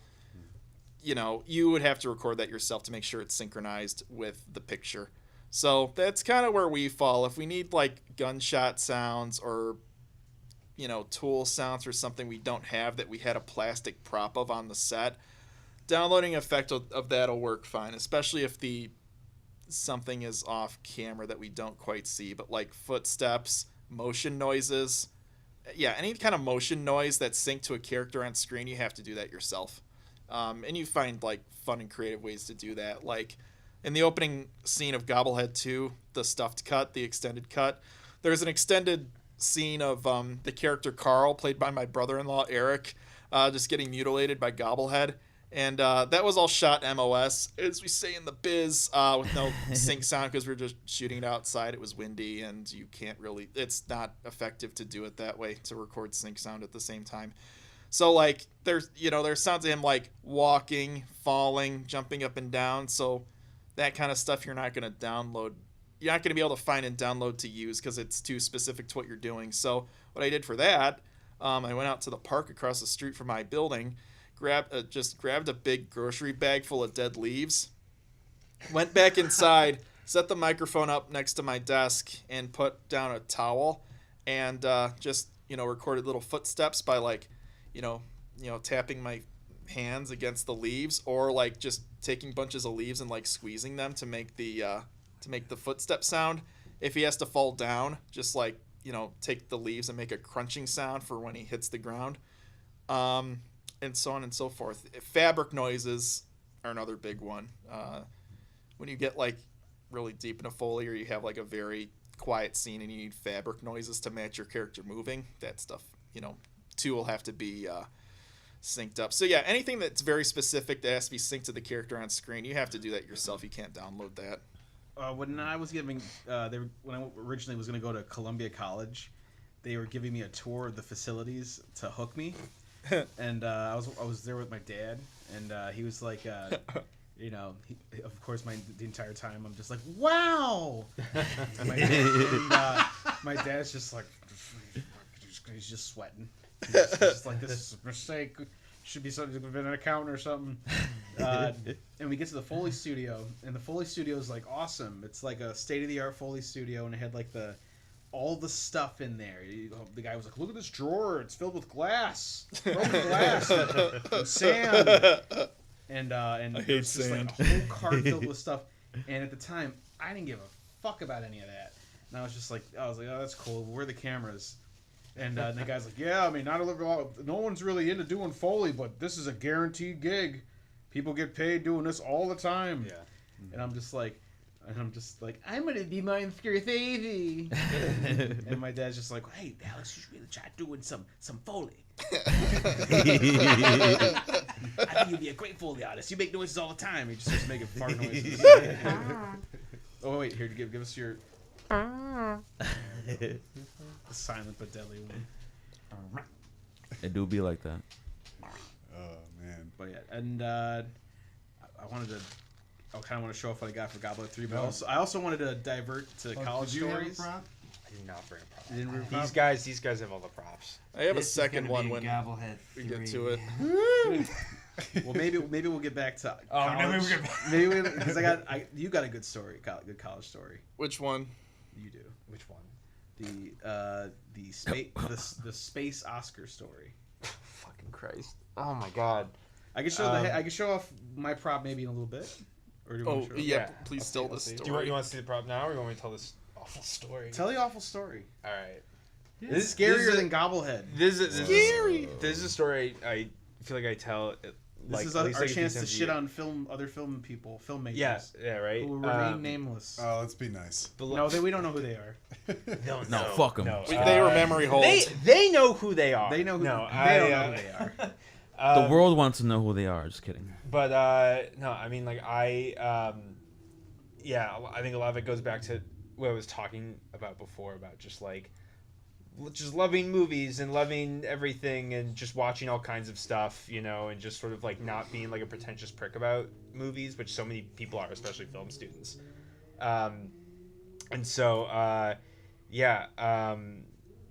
when I was a senior, I spent my last semester. They have a semester in an LA program, and so I did the LA program for screenwriting, and it was me and there were 6 of us total in the program, or at least in our like group class. And so near the end of the program, it was like a 5-week program. They take you around and do all the they bring you around to LA and they show you, you know, you go on like these little field trips. And this one field trip that they took us to was the Academy Museum, which is where they have like the Academy of Motion Picture Arts and Sciences and blah blah blah. They have like their actual, that's like where they keep their archive of all different things, of all kind of like, you know, news clippings and reviews and you know, any kind of like written thing about a movie. They'll like take it and archive it and stuff like that. You know, it's like accessible for Academy members and blah blah blah. You know, it's you know, not a very big place, but it's really cool to just kind of like go in there and take a look around. And the one thing that they have is they have like an actual like Oscar statue that they gave to George Lucas in 1990. Do you know who that is? Familiar. I believe it was. I think it was. It was. I don't remember the exact year, but it was an honorary Oscar that he received in the early '90s, and it was an Oscar that they had shot up into space, and the presentation was of like the astronauts who were up there at the time presenting George Lucas with this honorary Oscar, and they brought it back down, and it lives in this little museum at the Academy. And or at the Academy Library, and they're just like, who wants to hold the Oscar? And I'm just like, oh, this is cool as fuck, because you see this all the time. It's like, you know, like this big fucking thing every year to hold like an actual prestigious award. And you know, she was staying right next to me. I'm holding this thing. I'm like, this is actually like really fucking cool. And I pass it to the next guy next to me, and I swear to fucking God, this thing haunts me like all the time. He literally says, like, verbatim, he's like, no thanks, I don't want to hold one until I win one. And I thought I was gonna fucking hit this dude over the head with this thing, because I was so fucking mad. And then like 3 other people in the group basically said the same thing. And I was just like, you're all a bunch of fucking assholes. Because it's one So- thing that it's an Oscar. Yeah, I just think it's so. I just think it's just like. But you know, there's something else that it's an Oscar. It's But superstition. It's I get Hockey that it's players do the superstition. same I get that thing. it's superstition, win- but it's also like I feel like for, you know, for a lot of these people, it's. I say these people. It's such like a intense thing to say, but like for a lot of like, you know, I think like Alex and I both have stories about so many pretentious film people that we've met at Columbia. yes. There's way too many of them, and thankfully I don't think that we really interact with most of them at No, this I don't point. think Like so. you know, these people have gone on to do whatever the fuck.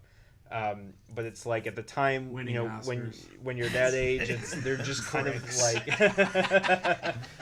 they're just They kind of didn't like touch it. people who can be very Ring the bell. No. very like self-serving, very self-centered people, and But they're like, you know, I'll wait till I get my own. yeah.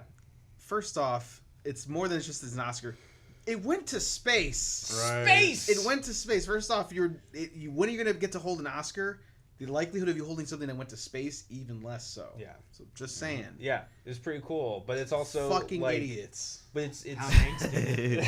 Tom Hanks. Tom Hanks went to space. Oh, I thought you said Tom Hanks Take those touched it. days. There it is. But Whoa. it's, There goes our you chance know, of that's working yeah. with Tom Hanks. But Tom that's- Spanks. More like Tom Yanks.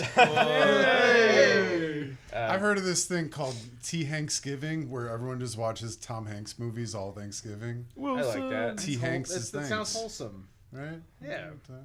What else do they do on Epstein Island? Hey, Hey, no politics. He was today. never there. He was never But there. anyway, that's I'd have seen him. oh no! but that's the Oscar story. That's I know Alex loves hearing that story. I wanted to bring it up because I thought it was really funny. It is funny, yeah. But it's And it makes me upset. yeah. Do you guys believe in superstition like that? Because I No. get it. Like I've seen hockey players. Like if you win your division, they won't touch the not the Conn Smythe Trophy, but what's the trophy? The Stanley Cup. Yeah, well, not the. It's the precursor to the Stanley Cup. So if you win like your division, you win some sort of trophy. But then they'll say like it's like an 80% thing that if they don't touch the trophy, they're more likely to win the Stanley Cup. Compared to if they touch the trophy, then they're less likely. That's an interesting stat. But also I could look it up for you, but it's a Okay. strong stat. No, It's I mean, 80%. I think it's fascinating. I don't necessarily believe in superstition. I think like as far as like sports go, like I get it more, but also like the objective of the sport is to like win the game. And it's sort of like you want your team to win. That's like the whole point of it. I mean, my personal feeling for like Oscars and awards and shit like that, it's like they're nice, but it's just a cherry on top. You know what I mean? Like I'm not, I think a lot of people, it seems like a lot of these people like in this program were just like, I want to win an Oscar. And I feel like if you're making a movie or making something for that reason, like, fuck you, kind of. Like, it just seems like a shitty reason to want to make something is to, like, win an award. I don't know. That's just my take. Or like, just to be like, I'm a filmmaker. yeah, like, it's... I want to be an Oscar. You want to be held by you Meryl can't, Streep? you can be an multiple Oscar. times? You I wanna can be be an a Oscar. statue. Rub me. He's so shiny. Is there chocolate inside? Oh, let me show you my gobble. Yeah, let's bring out hold some your more of juice. the. Hold my juice. Hold my juice. Hold my juice. Grandpa needs his medicine. I've heard okay? that one before. Sorry, no more Tom Hanks quotes. Sorry. Gobble gobble. Was that in Toy Story? Yeah, this is in Toy Story. McGoblin. All right. This is from Gobblehead 3. Whoa. Let's put it right in front of Steve's face. fuck? Gobble gobble. It's the gobble head of Gobblehead. Can everyone? Hey! He's, Oh this is no! the new- Oh no! So this guy is a turkey with a hat on. Well, it's very spooky. But no, okay, so the mask itself is actually designed by some very talented gentlemen that work at Zagone Studios or Zogoni Studios. Am We're I not pronouncing sure how to it correctly? pronounce it, but they're a Very local. talented. They're a local company in Melrose Park, so you want to say that. Yes, these guys Shout are... out to those guys. Shout out to those guys. We used one of their... I believe they designed also the prior mask for Gobblehead 2. This one is infinitely superior because it's got a dope metal-ass mane that he's wearing. And it just looks awesome. And then the hat, of course, is from like Gobblehead 1. Mm-hmm. This thing... And two. Oh. It's the same And hat. also 3. Looks like This- George Washington. A little bit. So this thing is... One size fits all. Look at that. Oh. It's like he was meant to wear it. It's all fucked up. It's covered in like goo and like stains, and it's on like Steve's stage- head now. Tape residue. Stage semen. My job, my main position in Gobblehead 2 on set, more than doing whatever needed to get done, is I don't remember what I was on that movie. Script soup or PA. Gobblehead 1? For Gobblehead 2. Oh, Gobblehead 2? I was script soup and PA and AD and like a bunch of random shit. I don't remember what role I had, You did this. but Is that gaff I tape there? was I am credited as assistant to Mr. Gobblehead because my entire job was making sure that fucking hat stayed on his head. Oh, it just kept falling off. Over the mask because it kept falling off constantly. So I kept having to like gaff tape the back of it because Gobblehead would move his head and the whole hat would just fall off. Fucking sucked. Are you allergic to turkey? I'm sorry. It makes me sleepy. Are you gonna make out with this head too? I did make out with the Spaghetti Man. Spaghetti Man. Not just any Spaghetti Man. It's the Spaghetti Man. I might make out with this one. Get a little bit of head from Gobblehead. Okay. Hey. Gobblehead, get your gobblehead. You gotta touch its titty a little bit. We'll edit that part out. It's beautiful though. It's really well done. Yeah. Like the little individual like scales on it are pretty awesome. It's really well detailed. And Is I the think beak it's- able to talk?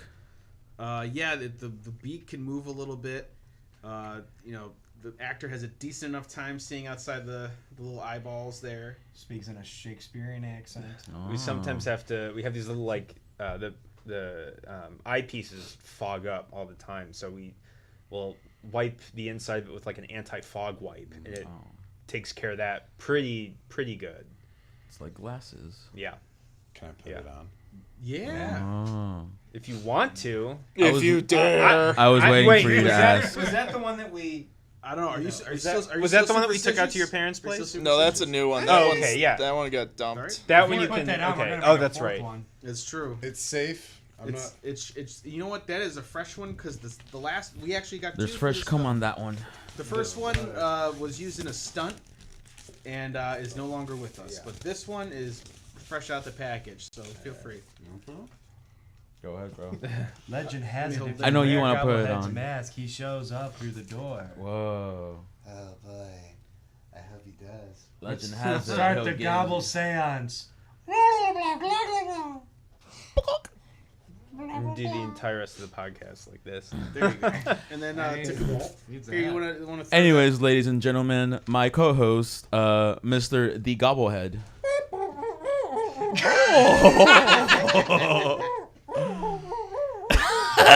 That's a natural. Someone call Tim. Tell him he's fired. So, God. Mr. The Gobblehead, what's your experience on the movie?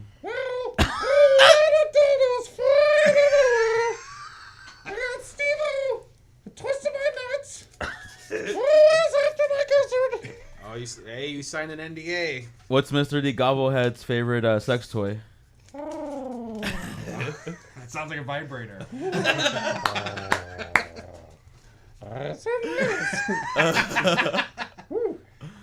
No, this is really well put together. The eyes are a lot easier to see out of than I thought they would be. Oh yeah. They'll fog up. They'll fall. They're already They fogging up. usually do. What's your They fog up pretty which quick. one's your favorite between this one and the Spaghetti Man?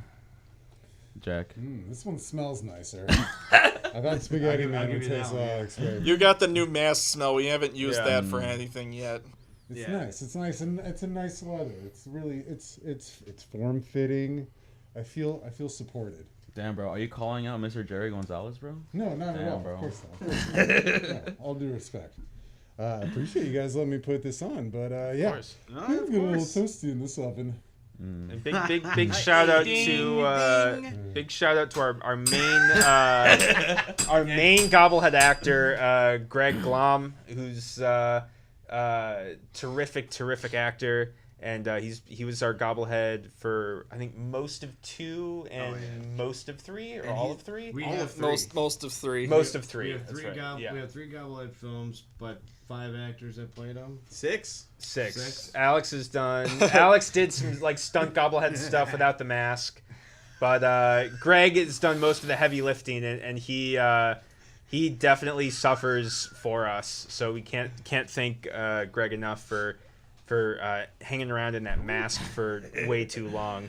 Another shout out on that note. I need an Another Gobblehead stand-in, I need an but adult. also very treasured crew member, Tim Van Meegum, Yes. who That's right. he fills in for Gobblehead on occasion. Basically, like what we figured out how to make a horror movie. You need a mask and you need a really big dude. And we're blessed to know a lot of big dudes. A lot of hosses. Real A lot of horses, A lot of horses. as we say in the biz. Hell yeah, brother. And roast beef, Stephen Barosby.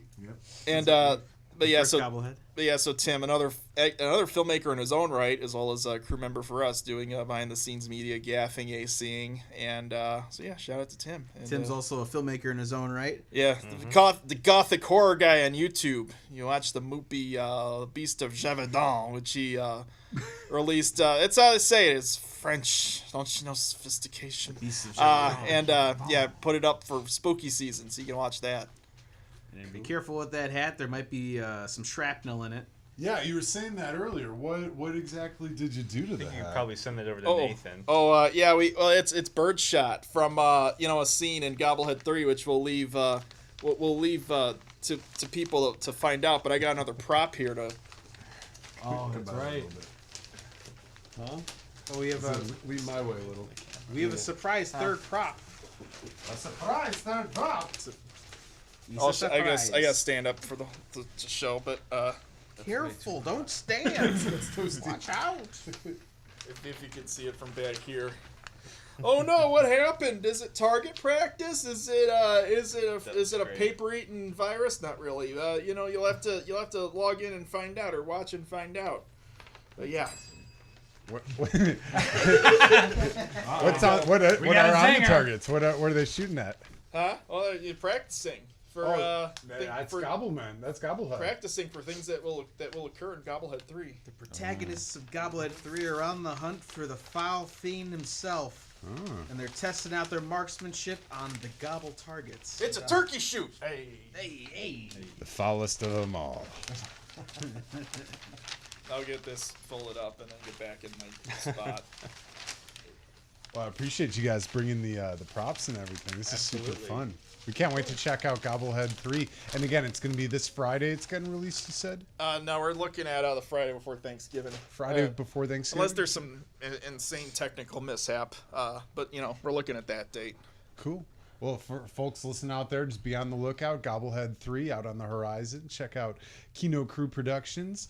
We still got a bit of time here if you guys want to keep rolling with some stuff. I like the We stories. were looking down at the sheet, and there's a couple in here.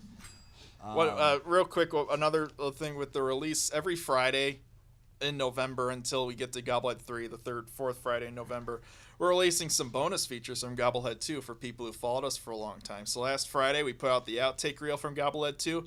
A lot of fun stuff we'd been, archiving, releasing. This Friday will be the behind-the-scenes reel from Gobblehead 2.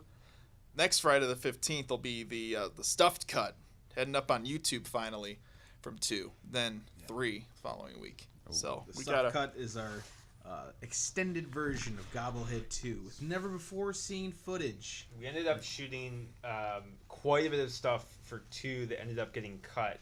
I think the original cut was about 10 minutes long, and then we were just we like all this stuff, but this definitely feels like 2 completely different Gobblehead movies. So we ended up cutting out a bunch of really great stuff that now we're really excited to show off in this stuffed cut. It is two. It is It's all. very stuffed. It is exactly 2 minutes more of Thanksgiving terror. A lot of gravy. Well, we're excited to watch it. And again, for all of y'all listening out there, check out the description down below. Kino Crew Productions. Check them out on YouTube. All the social media handles will be on the description below. Go down there right now and check them out. Give them a like. Give them a follow. Subscribe to their Thumbs up. channel. Subscribe Subscribe to our channel. Yeah, subscribe. Hint, all hint, wink, around. wink. Throw us some likes too. Show love, people. Help me quit my job, please. Yeah, if you'd like to do this full-time, that would be terrific. But no, what else were some topics you guys wanted to talk about? Are there any other shout outs of people you wanted to mention to help make the dream a reality? So shout out to James. We talked to him about him a little bit ago, but James for all the locations for both 1 and 3. Yes, thank you, James. Continue to be awesome. And just the whole cast, all our cast members are great, showing up, willing to play, and we treat them well. We make sure they're fed, real food, and Except for that one asshole. What's his name? Steve-O? Yeah. Wait, who? Complete dick. Jag-off. Jag-off. Oh no, you're Steve-O. Well, and on screen I have buck teeth, so it's not. Oh, that's why I didn't recognize you. And I'm a juggalo. What am I playing in? What did I play? Oh, I played a cross-eyed guy in this third one. The cross-eyed guy, and then you were I a was- gooner. I was. Is a gooner I was Iggy. in the new one? Do you know what that is? The kids use that term. We'll let people at home Google that. Please, So please do actually. the third one, I'm just, just being cross-eyed, which I love to do. So You do that in your spare time. I did that in my spare time. So always new characters. New characters every time, and for all the viewers, we're looking out for you. God. Look at both ways. Look both ways before you cross the street. You took it literal. Wait, so Did a you just gooner Google is what a some- gooner? Yeah, I just googled what Oh a my gooner god! was. For the folks out there who don't know, Jack, what is a gooner according to Google? Oh, Gooner. no. Well, I looked it up. There were a couple. Maybe A, you should try a gooner is a Urban fan of Dictionary. the Arsenal Football Club in London based, that's but what I it is. figured Wrong that's gooner. That's what Yeah. we totally wrote. Oh, Just no, go with that that. is- Just leave it at that. Nope, that's the wrong the gooner. TikTok meaning, though. There you go. Gooner is all about reaching that state of mind where you're fully consumed by the pleasure of the moment, often edging or delaying an orgasm for hours to enhance the intensity. That sounds very accurate to the character description. You sound like a bloody wanker. Playing with pork. Crank and hog. And I think Josh was also one as well. But, I was a what? you were a gooner. Yeah, we were gooners. That's Oh, right. peeping toms. Isn't That's that right. crazy that I think I just forgot that's what. we what were called playing on our set. characters way too well. I'm trying to be Yeah. hip. That's what the kids use. I thought it was just like douchey frat boy or perverted frat boy. I don't or think you something were wearing like your glasses either that time too. that. I did not have my glasses on. You transform. You become another person. Yeah, I was channeling, not on screen in many things. I just sort of like fill in whenever someone's just like, oh, like, someone can't make it.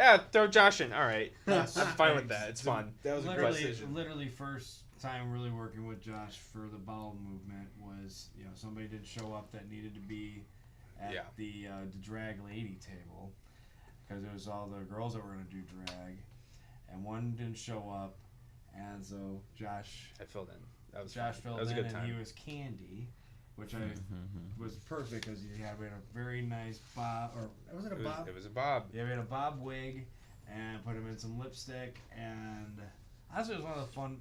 That was a great time. those That are was the most that was a fun blast. That was a great set. There was a lot of really good people there. Yeah, and this one I was sort of played one of the gooners, one of the perverted frat guys.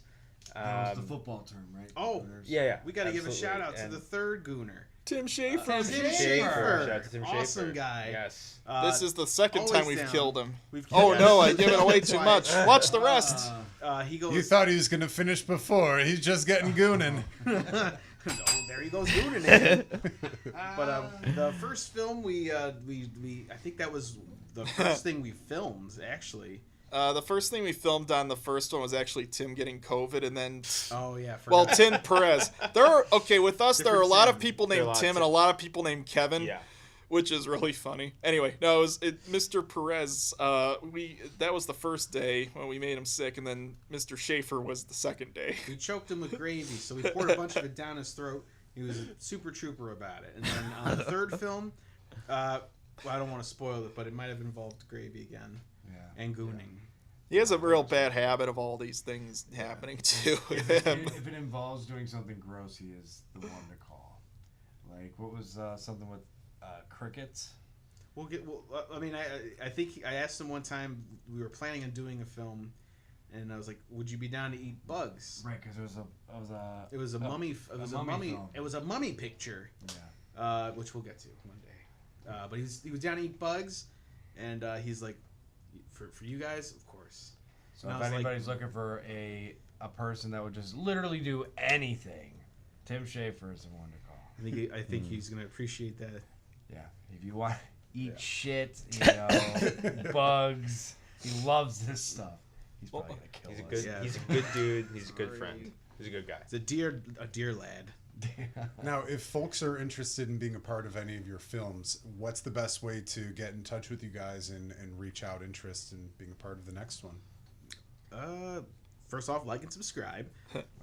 Hit the bell for notifications. No, That's our pay to play Yeah. in this business. if you're interested, How I don't much see why money you you can't got? reach out, creep into the DMs, as the kids say. Yeah. Or if that or just info@kinocrewproductions.com. That's our catch-all Or email. even check us out at a few of the premieres at the Patio Theater. We do it every month, basically. Yes. Big Picture Shout out. Chicago. Shout out to Ryan Jackson organizing Jackson, Big Picture no. Chicago. Big Picture Chicago. And yeah, come up to us. We don't bite. Not yet. Not yet. Only if they ask you to. Oh, Yeah, yes. yeah. There you go. What's the state of the moon at the moment? Well, before we end this thing real quick, we like to give the young kids a little word of inspiration. For the young filmmakers out there, what's one thing that, or a couple of things that you guys would tell them that would help them continue their filmmaking careers, I guess? Don't Or to smoke start, I crack. guess. So down the line. I guess just to start, yeah, down the line. Some inspiration. Yeah. Just make a thing. Just shoot something, make something. Just no matter what it is. If you really love it, then you'll keep going. But what if it's not good? Even if it's not good, someone will like it. I mean, we watch a bunch of really bad shit, so I mean, chances are someone will appreciate it as long as it's anything from the shot, any kind of perspective is usually interesting to somebody. Truth. It's going off of that. It's better you doing it than not doing it. So if you see how your first film was, and okay, that didn't work. At least you can see a finished product to say, okay, next time we need to work on this. Make sure this gets, we need better levels on sound. We need better levels on this. Oh, we should use this instead of this. It's always just learning from your, like if you're going to critique your own work and you're going to be your worst critic, well then dissect your work and try and do better. Build from it. Oh yeah. I'd definitely say, just like don't be afraid to just like make weird shit. Like if it's something, if there's something that like you think would be cool, or even if it's something that like, even if it's something like you don't think would be cool, and you're just like, but I kind of want to try it, just fucking do it. Like I don't think it matters really what other people think about your work as long as it's fulfilling to you. And just also I would say just like watch everything. Like don't like limit yourself to the kind of movies that you watch for inspiration. Don't limit yourself to the types of stories that you consume, and and just like try and find something, just try and find something good in everything that you watch. I just think that's just really important for anyone who enjoys art and anyone who enjoys making art, is that you really have to like kind of expand your horizons and not just be limited to just like what people tell you to watch. Like find something crazy on your own and check it out, and have fun with it. What Josh is trying to say is he wants you to watch Freddy Got Yes, Fingered. always watch Freddy Got Fingered. And the Greasy Strangler. And the Greasy Strangler and shout out Sky Elabar and Michael St. Michael. Hope you feel better. The Greasy Strangler and another film called Butt Boy, which I'm not even gonna talk about Just like look- what that is. Just don't Google it. Just watch it. Butt Boy is watch a it. great double feature with the Greasy Strangler. That was how I first Make watched your parents both sit of them. through it. Did you watch both at the same time that day? Yeah, that was wait. back to back. Okay, I might have seen Greasy That's Strangler fucking at that awesome. point. Was it but back to back? We might have done back to back. Yeah, I do remember we did a double feature of Butt Boy. We did a double feature of Butt Boy and In Greasy your Strangler, room. but that might have been the second time I saw Greasy Strangler. I don't remember. Have you ever seen The Greasy The sec- Strangler? Watch that as well. Watch Oh that my watch that God. along with Butt Boy.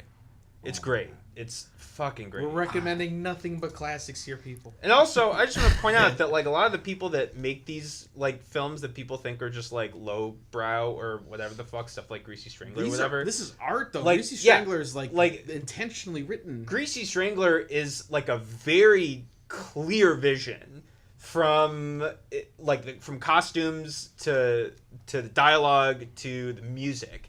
it's like a very clear and specific vision. It's legitimately good art because you can tell that the people who made it like really gave a shit about what they were doing, even though it's some people it's like a cult film or whatever. It's lowbrow. Some people want to call it lowbrow. It's not. Like it's a legitimately great movie. One of their producers advice. is Frodo, y'all. Elijah Wood is the producer of that film. Like, can we spend another hour filleting the greasy I would shrimp? love to. Oh my god. Can we just have a whole episode of us just watching No, it? Nathan has to Yes. give his advice to the Okay, yes, children. yes, Nice. Give your advice to the kids. Eat celery. To the kids, don't do it. No, I was gonna say that. no, I got more. Yeah, the really interesting thing about filmmaking is there's a really great case to be made that filmmaking is kind of the only, intellectual artistic form of expression where there are no prodigies, where it's impossible to be a prodigy. Everyone makes a bad first movie or bad couple first movies because it's such a interdisciplinary form of expression. So there are no prodigies. So no one's going to be good at it right away. So there's always room to improve and just keep making stuff. Yeah, just keep making it and you'll improve. But learn like the basics of art as you go along the way. Like visual composition. Increase your reference level as much as possible. Don't just learn about filmmaking. Learn about all fields, all academic and creative fields, because everything helps because it's so because filmmaking combines all those things. That's what drew me to it in the first place, and still fascinates me about it. And of course, learn from movies. Watch as many things as you can. Don't restrict yourself. Like that period I talked about when I was in high school, middle school, I was addicted to TCM for years because there was no streaming yet. So TCM, what's on TCM? Okay, gonna set the VCR to record this, and there's no other conclusion. I'd say those are the big points I'd tell kids. The kids these days. Kid these days with their And skibbity. another thing, it's like. Take it and also just take advantage of it because the technology is such that it's kind of the most democratized art form with digital filmmaking, online video sites, etc. It's never been more easy to do all this stuff. They have no reason not to. You have no reason not to. Just go make something. Shoot it on your phone. You could. iPhones have 4K resolution now. What are you waiting for? Blood, dildos, whatever. Just throw it in the movie. Boobs. Well, people want it. Boobs. Put some boobs in there. boobies in there. I'm a firm believer that if Charlie Chaplin was around today, he would cream in his pants if he saw how easy it is to make film now. You know what I mean? Yeah. Not easy, but you know what I mean. Like like compared the- to like what they were doing out back They're then. doing But like optical illusions. Like the to- physical act of like creating, like making some kind of like narrative storytelling with a camera is so much easier than it was before because you literally just carry around in your pocket all the time. Yeah. And you can edit on your phone, like you can do all of this stuff, and it's you don't need like massive amounts of equipment and massive amounts of stuff to do all of these things. It certainly helps, but Print is expensive too. You Exactly. know what I mean? Getting everything on Yeah. film, old timey film. exactly, and it's so easy to all that old film. Like so many old films are just like gone now because of just like there had to be like a physical version of it, and something like there's some like crazy percentage of like silent films between like a certain period of time that they're just all like gone permanently because they just burned in a fire or something like that, or they're just kind of like lost to time. And that's just it's crazy how now it's just all on YouTube and it just always will exist somewhere. Not for too much of a side note, but like just on that note with how easy digital technology's made filmmaking, it's just so funny to me when you read quotes from filmmakers who started in the analog days, like Sidney Lumet and William Friedkin, who switched to digital later in their as soon as they could, and just admitted working on 35 sucks. Like there's a funny Friedkin quote from the Mark Maron podcast when he's just like, yeah, shoot it on digital, it's the same way each time. 35 prints, they suck. Scratches, dirt, and it's just funny compared to guys like Tarantino who are like film purists, but it's like, who made more movies? Like, Yeah. Sidney Lumet made basically made a movie every year from 1957 to 2007. Yeah. And he was just consistently one of Yeah. the best to ever do it. He's almost as good as David the Rock Nelson. Yes. Almost as prolific. It's a lot of Oh, movies. Yeah. Shout out David the Rock Nelson. Shout out David the Rock David Nelson. the Rock Nelson.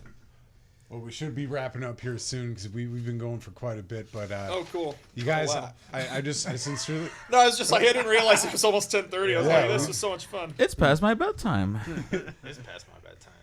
No, sincerely, we here at Hawk Winds want to wish you guys the best of luck. What you guys Thank are you. doing is super awesome, and we're so glad to have you on board. We believe in you. We believe in your vision, and we know you guys are going to make a lot of people smile. You already have, and you're going to continue to do so. We believe in you too. Thank you. Thank you very much. Just keep using dildos. Always. And don't forget about your friends here. If you ever need some more actors too, let us know. We'd love to be participants and love to help you guys out. Jack's a trained actor. I'm trying to. We'll see. You too. You and me both. Yeah, Yeah. we've got some resumes. Can you swing a Yeah, stack make of the- doorknobs? The shot of the I hand. can. I can Put throw on my dildos around for sure. Yeah. We were in a band. We're in a band, remember? Wait, what? We We were in a band. were We in a were band at Butt Hamster in Plugs. my head. Ooh. That's Shout out to right. Jerry Gonzalez. Jerry Shout out Gonzalez. Jerry Gonzalez. What was the name of yeah. our band? I forgot. The Butt Plugs. The The butt butt plugs. Butt Plugs. It never stops with these sex toys. Yeah, shout out to Jerry too for also being another makeup Shout out to person. Jerry. Oh, big Shout out trooper, to man. We peeled his face off. He designed an arm gushing gag. Just the best. He's Yeah. the man. He does some incredible work too. He's a he's good guy to have fantastic. on your team for sure. Hell yeah. Shout out Jerry. But yeah, no, we'd love to work with you guys any chance we can in the future. Maybe we can have a Butt Plugs reunion sometime. That might be Oh, fun. that'd be great. We got fun. called. Mm. We took a cool photo too. We were like, let's pose like we're in Kiss's Destroyer album, and we're all like, And we're all just we were all just strip club sleazy, employees, basically. sleazy employees at a Sleazy strip club. employees. Damn, do I smell a parody interview with the butt plugs? Shit. Behind the Very music. smelly. Very smelly. Butt plugs, unplugged. Hey-oh. Right on this stage. Right on that stage. We're laying down the tarp. We just pull it out and no music. Take that, Kurt Cobain. Oh, Too no. soon, right? What's a butt plug? Just kidding. We'll learn about it tonight. Oh, hey there, Timmy. No, but sincerely, thank you guys so much for being a part of the show today. We really appreciate y'all being a part. Hope y'all have a very happy Thanksgiving and leading up to the Gobble Gobble season. And be sure to share your posts. We're going to share it here with all of our listeners and viewers. And I wish you guys nothing but the best of luck in the future. And gobble gobble to you. Thank Gobble, you. gobble. Thank you. much. Likewise. Thanks, guys. Yeah, absolutely. So Jay Smooth, let's send it out with a bang, baby. It is yeah. past our bedtime. I might turn into a pumpkin. Oh god, I'm so old. I know. I remember when I used to wake up at this time and then just start my day. Right. Do you remember like I would be like, it's pre-time start now, so we're gonna like start drinking before was- we really start. It Drinking. was all like, oh, what time do we go hang out? About 11 o'clock, 10 o'clock. That's too early, bro. I'm still sleeping. And really, with daylight The bar savings, don't close it is till, like like- 11:20 right now. True. Thanks, daylight. Also, daylight savings, crock of shit. Fuck you, farmers. It sucks. Yeah, we don't need this. It's fucking with our heads. Anywho, thank you guys so much for listening and watching to Hawkwind's Radio Picture Show. We are here every Wednesday here at Q4 Radio. If you or anyone you know is interested in being a part of the show, please send us a message. We'd love to get in touch with you. And please let us know. We hope you guys have a very happy holiday season, and we got a lot of fun on the horizon for you. As always, my name is Jack Dwyer. And I'm Jay Smooth. Thank you guys for watching Hawkwind's Radio Peace. Picture Show. Good night. Yeah.